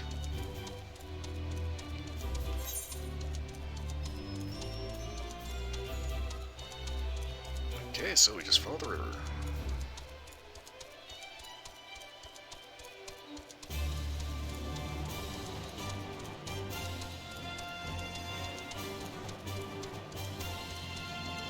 And with all this infrastructure in place, this can't be frozen year-round.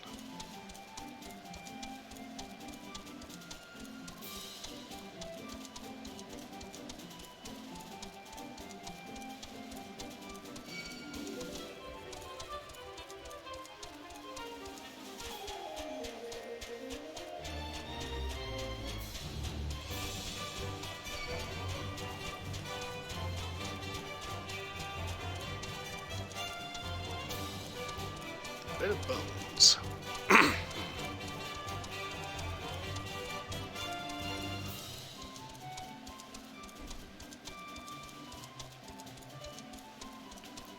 get the distinct impression I am not heading the right way.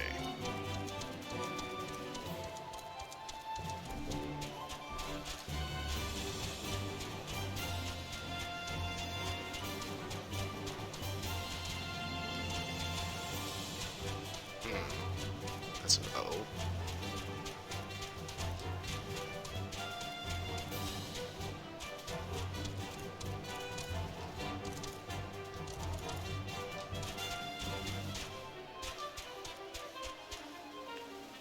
Right, okay.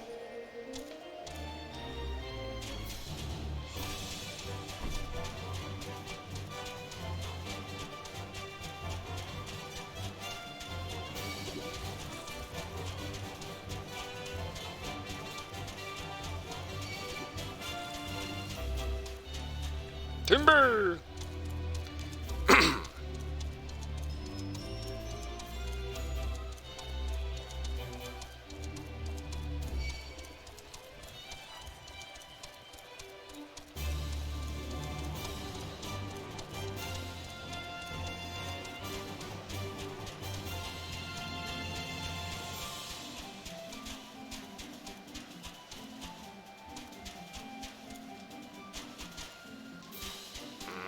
Okay.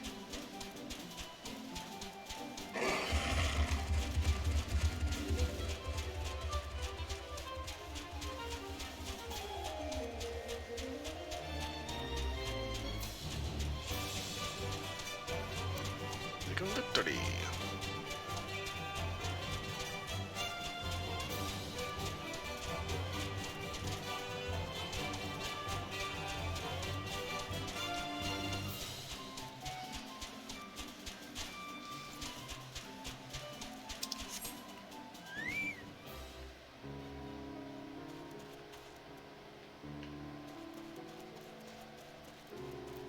Ah, you damn chocobo porters are fucking everywhere.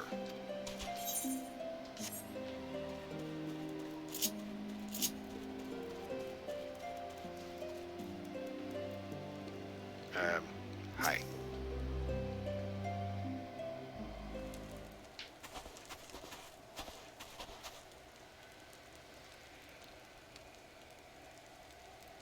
Joining the ranks of the convictors. Not really.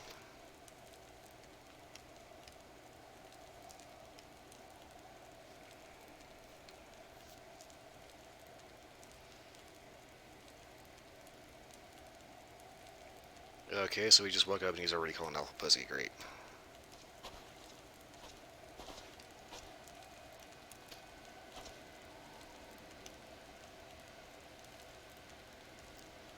Seeing this frail kid fill heretics with a flick of his wrist. Yes, indeed. And this guy's all ego because he thinks he's a big bad dragon slayer until all of a sudden, guess who shows up? Then the hero worship comes in.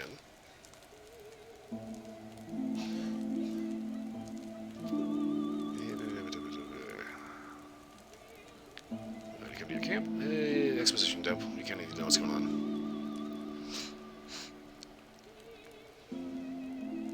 You only know Lydia has her by reputation and haven't seen her or her group. Okay. They can be somewhat lax when it comes to making reports. You don't say.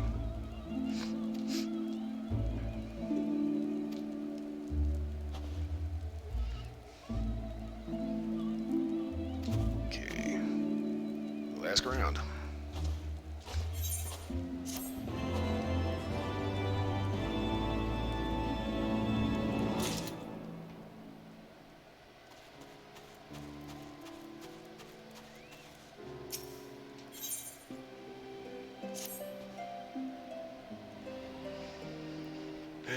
Touch as many people as you can. Okay, I can do that.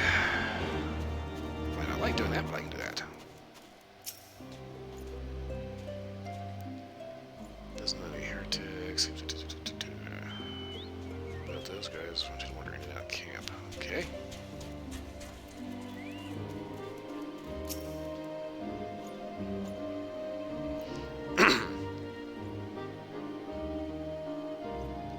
Heretics in the area. He has no idea.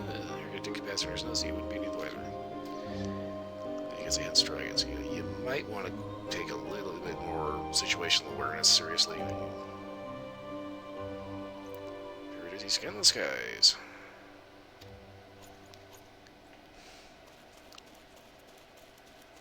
Okay, so basically dude's an idiot. Hello? Bother pure quit, really.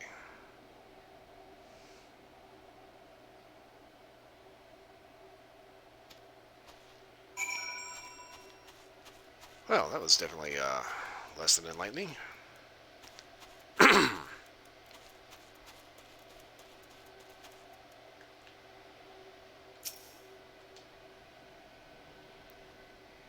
Here's this guy. Hopefully you're a little bit more useful. Exposition dump. Never seen a heretic, but he has heard a few things. Okay, what have you heard?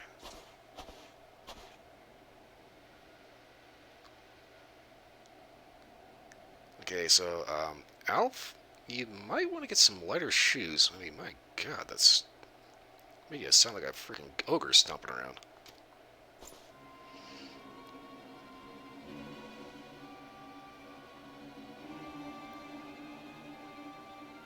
He's a soldier, but he didn't take it because he likes stabbing people, okay?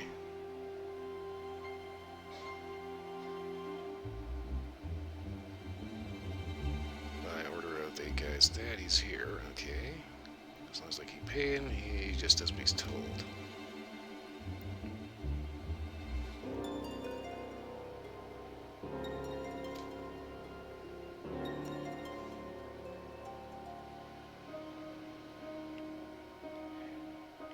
Okay, so some of these guys aren't exactly here particularly willing. They tend to be here trying to raise their status.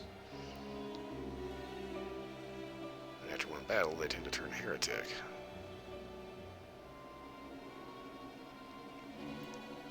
So it gives them a promise of better shit, and seems that this is taking all the low-born idiots.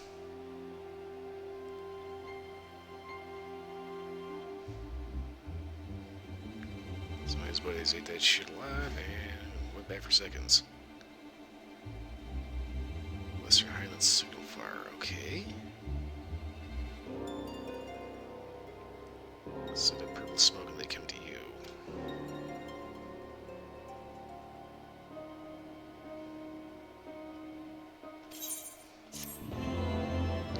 Okay, so we find a Western Highlands signal fire, send a purple smoke. Let's see if we can turn push into shove.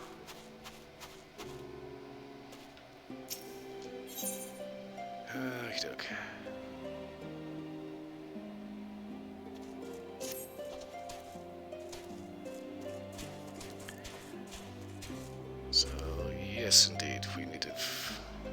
these guys out. We need purple shit. Okay.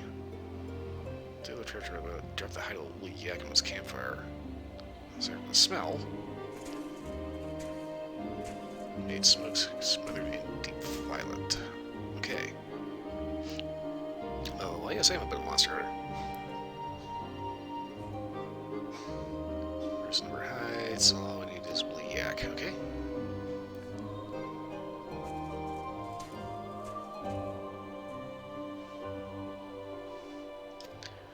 Alright, so they're gonna get whatever wood they can for fire. Obviously, it's kind of a frozen shithole, so probably have feet.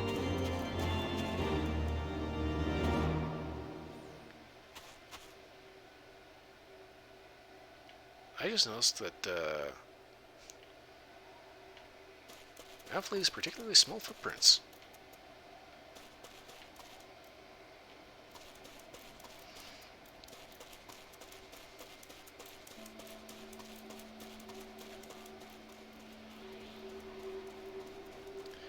Okay, so woolly yak hides. Ah. Just keep heading north and I should be able to trip over them. That's where the hell this thing is.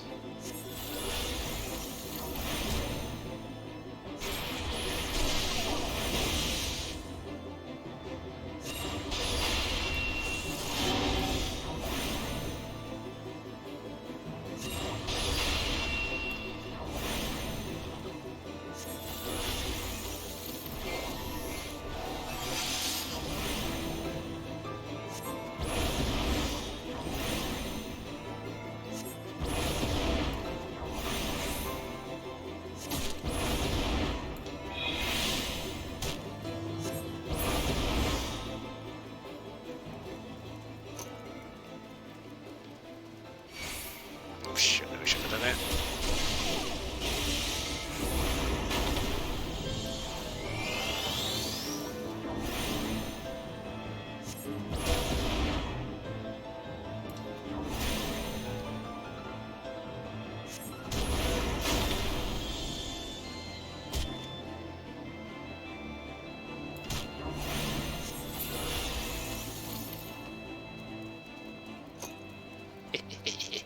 Lightning. Damage over time. Okay, that's a woolly yak. That's, that is one hell of a yak. Okay. Good thing that's for a monster hunter. Shit, okay.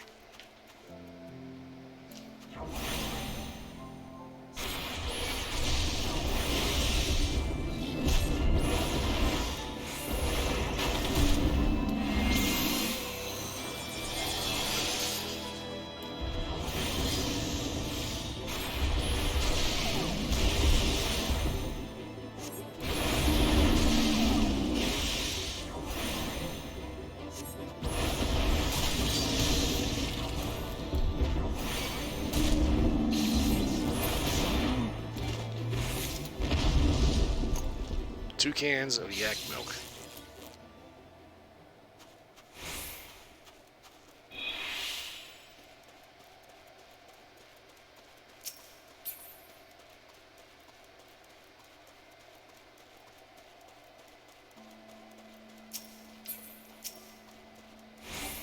Ah, damn it.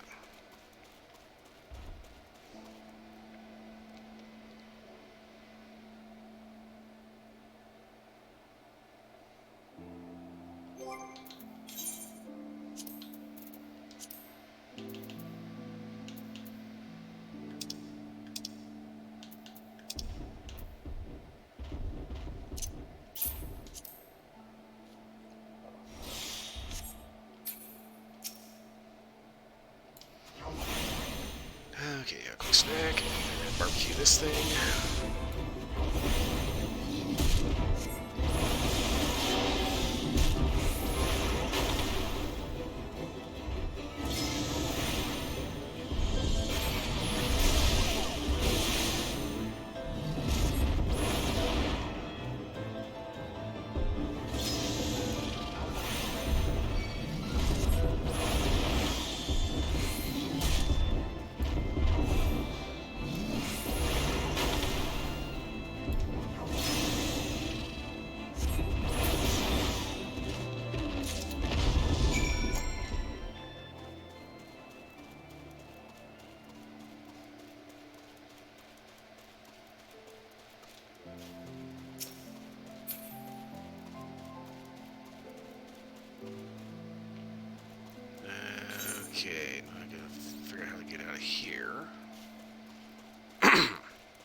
past that thing.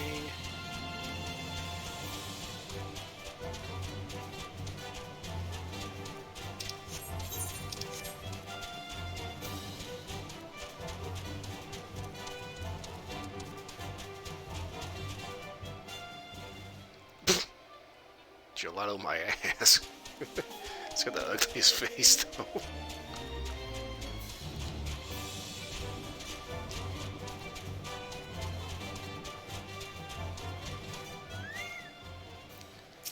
Okay, I got your yak hides. And yes, they smell as bad as they look.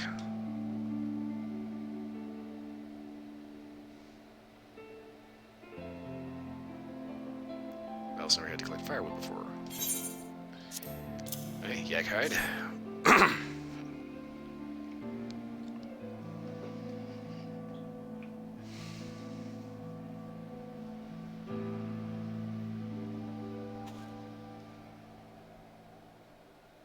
Ah, I should have known it would be you.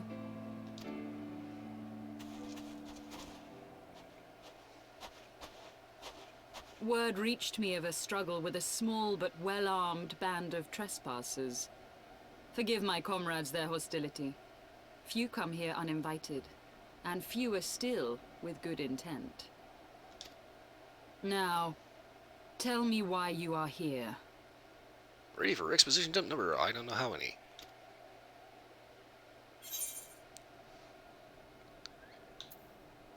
Okay, we wanted to talk.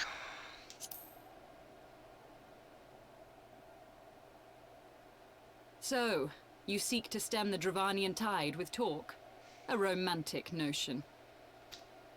If you but knew the truth, the spark which lit the flames of this animosity, you would understand the futility of your quest. Shall I relate it to you? The sordid history my gift has shown me, that which the Holy See has taken such pains to suppress. Well, that's kind of the whole reason why we're here.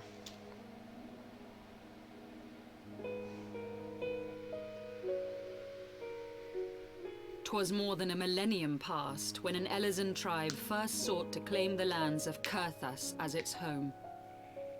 Unfortunately for them, Kurthas was already home to dragonkind, and they were not inclined to make way for the invaders. Thus did a bloody war begin. A war which might well have rumbled on until one or the other side was exterminated, had it not been for the resolve of a single woman. That woman's name was Shiva. Okay, so basically, Elizabeth show up. Dragons are immediately butthurt and just start throwing hands, just like for no reason other than, you know, outsider kill. While those around her fought and died, she attempted to parley with the dragons, and in so doing discovered them to be possessed of profound intelligence and reason. The great worm, Hraesvelgar, in particular so enchanted Shiva that she found herself growing to love the creature, whom her people considered a monster. Okay, you must have had a coach to tell you how to pronounce that fucking name. In the eyes of a near-immortal dragon, however, the fleeting life of an Elizan is as that of a freshly cut rose. Scarce has the flower bloomed before it begins to fade and wither. Such melancholy musings plagued Hraesvelgar, who had found in Shiva an unexpected and beloved soulmate. He knew that all too soon, death would snatch her away from him. Unable to bear the thought of their separation, the maid bid the worm consume her, that their spirits might be entwined for eternity. That's not how that works. Though loath to perform the deed, Hraesvelgar ultimately gave in to her plea, and soon thereafter the tale of their ill-fated love spread throughout the two warring factions. No more could they raise blade or claw against one another, knowing that the souls of their kin were so inextricably bound. In the days that followed, man and dragon learned to live in harmony, and together built a nation unlike any the world had ever known. For 200 years did this blissful age of peace continue, as it would to this day, had vilest envy not stirred in the hearts of the Elezen. It is said that worms owe their longevity to the boundless reserves of vitality found within their eyes. And 'twas in this belief that a traitorous band of knights deceived their allies of some 2 centuries, and took by force that which they coveted.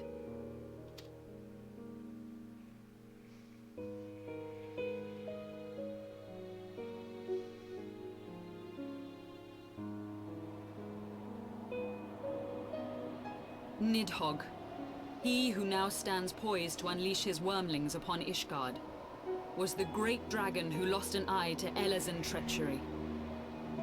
And until he prizes it from the hands of the traitor's progeny, no amount of conciliatory words will stay his fury. You are wrong, Lady Iceheart. Lest you misunderstand, I do not doubt your vision of the past. 'Tis true that Nidhogg greatly desired to reclaim the Eye. Indeed, it was for that very reason that I kept it with me as I roamed the land, attempting to draw him away from the city.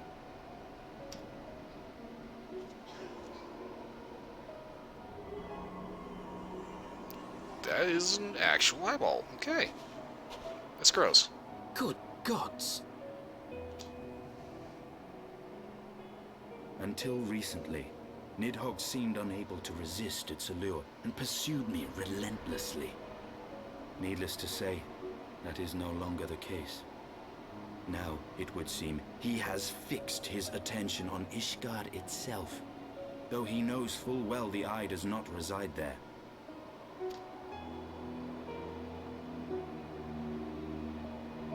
You believe he targets the capital for another reason? Well, considering if he's holding a freaking dragon eyeball right here, yeah, what the hell do you think? I believe reason has all but left him. Through the Eye, I feel much of what Nidhogg feels, and the dragon's thirst for vengeance will not be quenched by aught less than a sea of blood.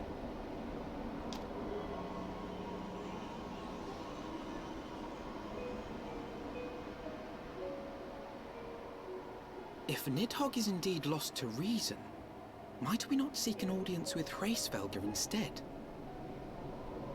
Oh, seriously, how the hell do you get that from that missing gobbledygook? He has thus far shown no inclination to aid in the invasion of Ishgard, and may yet welcome our efforts to broker a peace. You still believe that a peaceable solution can be found? Very well. I will take you to him.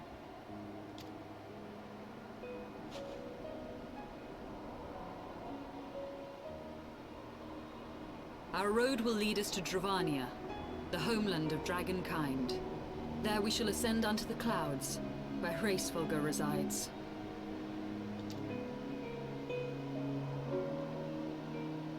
Okay, so, road trip. The fuck?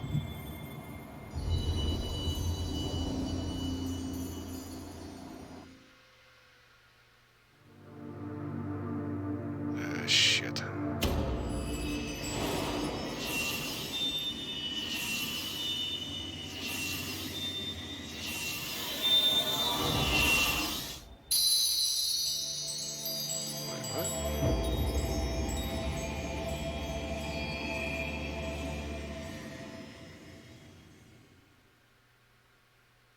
Huh, okay.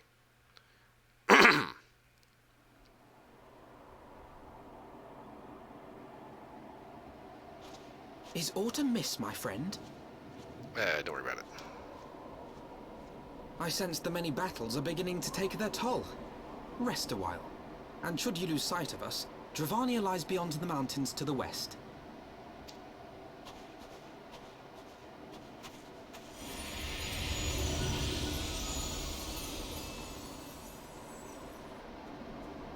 Curious. The vestiges of thy mistress's blessing are not as faint as once they were. Thy will to succeed grants thee unusual fortitude. But will it be enough?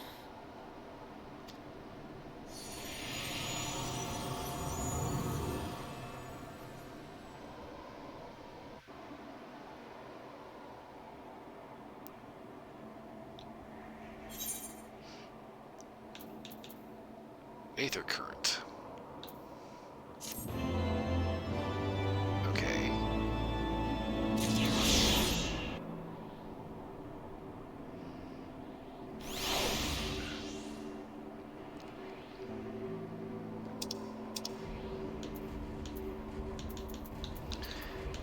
Okay, tune the Aether current in addition to currents found in the field. There are others which can be accessed through the main side quest. Information and current attunement can be viewed under Aether currents in the main menu.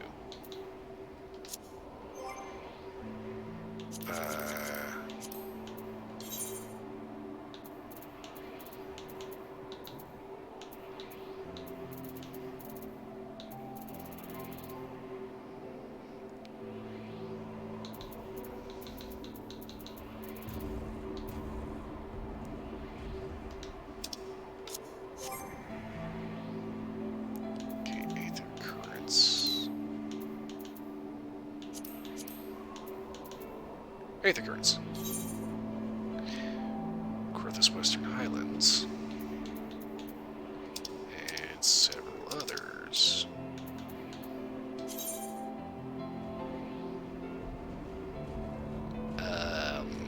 Okay.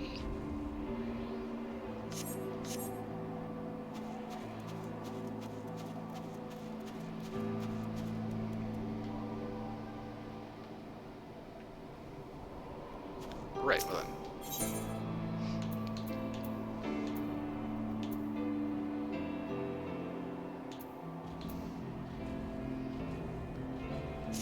Okay, so on to Dravania.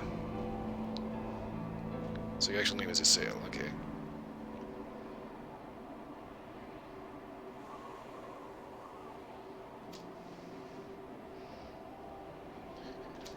Should I make a way to Dravania? Yes, sooner the better, it's kind of cold here.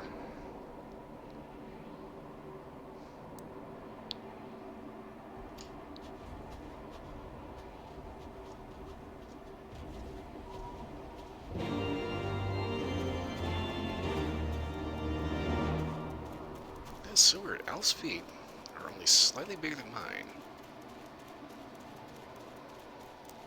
I know it's kind of weird to focus on, but it's just like, I can't help but notice that.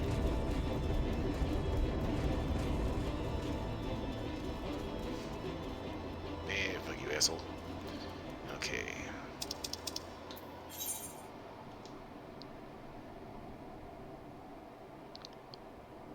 Attune, okie doke. Oh, Lord.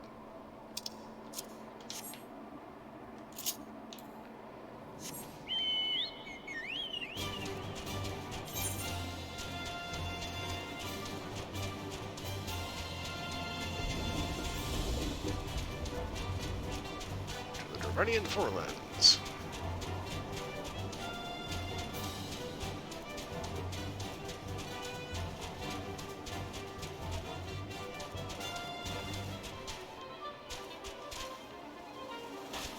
Timber!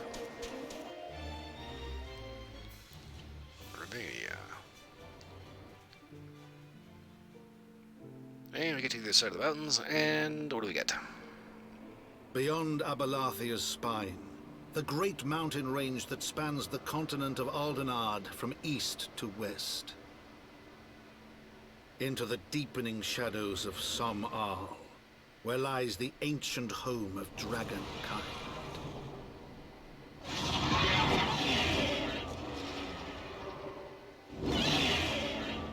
To a land where the soil slithers and the skies seethe with sinuous shapes, they came.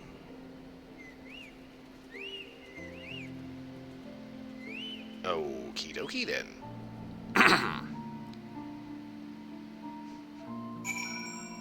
Chocobo Forest.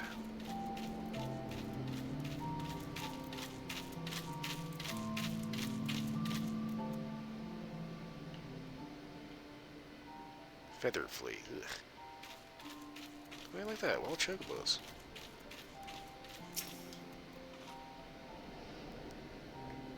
Threshold of Dervenia. Path to Sonal takes it to the far west. Beyond the embrace of the forest branches. Okay. Take the rest of the village ahead. Okie doke. I'm gonna agree with Alf. The fact that there's a villager is a little bit of a weird out.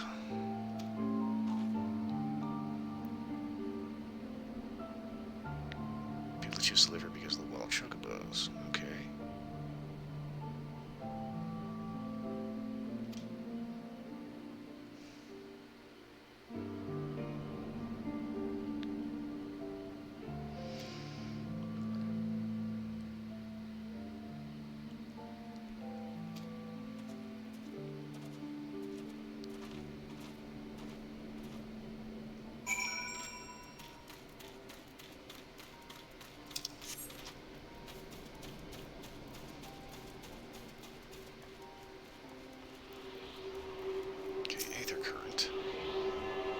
I can attune to this now. Okay. Tuning the current allows you to better understand the area's movement. Okay. Movement of winds.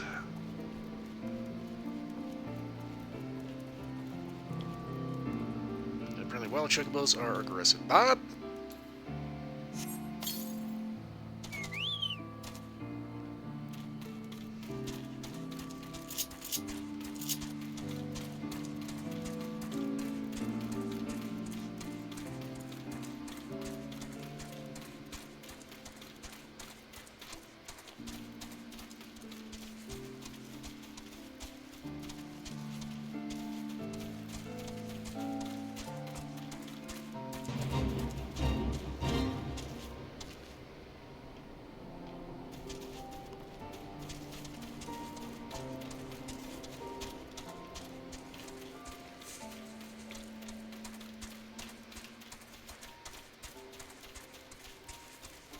Not gonna lie, in the Homeland of Dragons, you'd think that a non-dragon structure would be a little bit upsetting for them.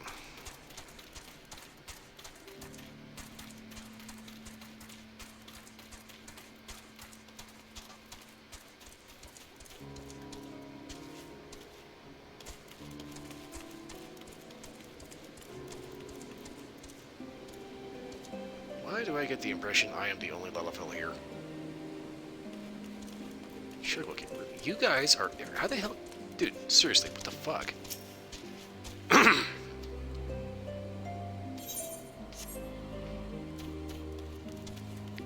Out here in the ass into nowhere.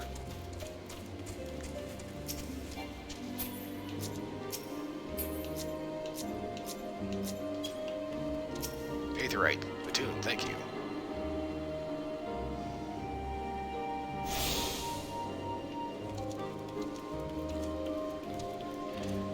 Okay, well I just looked at the time, I've only got like about 5 minutes left, so...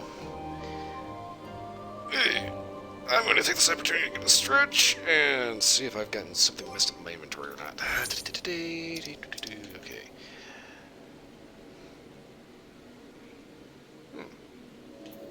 Fancy schmancy gloves and little pants.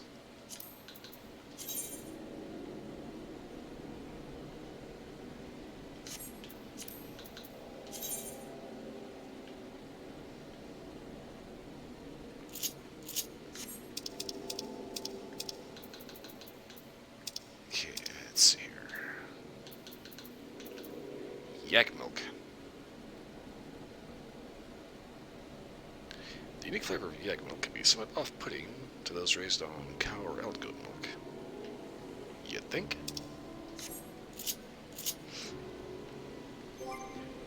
Okay, well that's interesting. I haven't really gotten anything majorly new as far as inventory goes.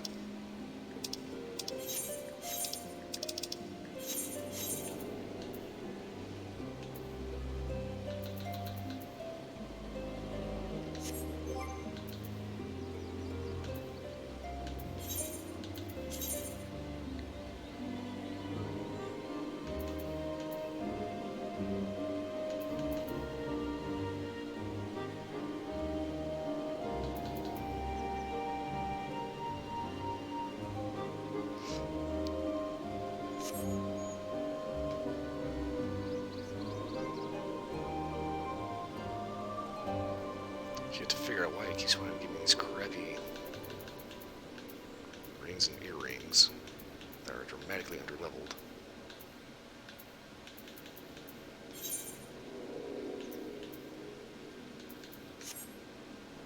Okay, level 110.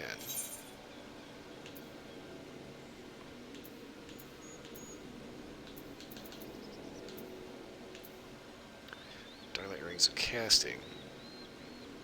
I'm level 70, which really does not help. Okay. I don't know why it does that.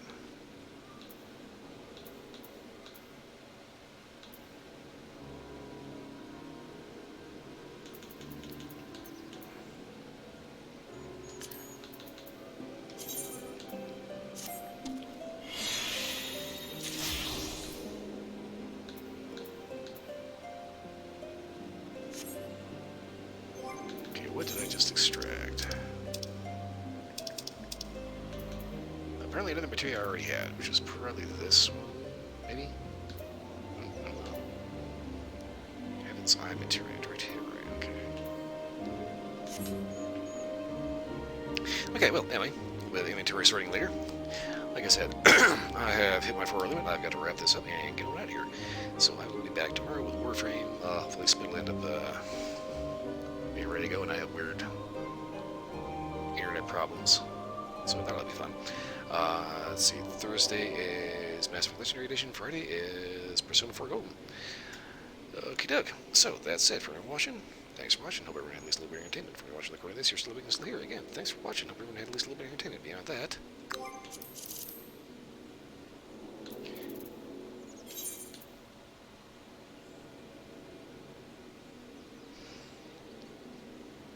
yeah, there's nothing else I have to do. Okay, beyond that, just had to run it there on my head first to make sure that I did do everything right. Yeah. All right. So beyond that, hope everyone has a wonderful morning, new night, whatever you are. We'll see you again next time. I have got to go and get the sweat off me because it's still hot as balls in here.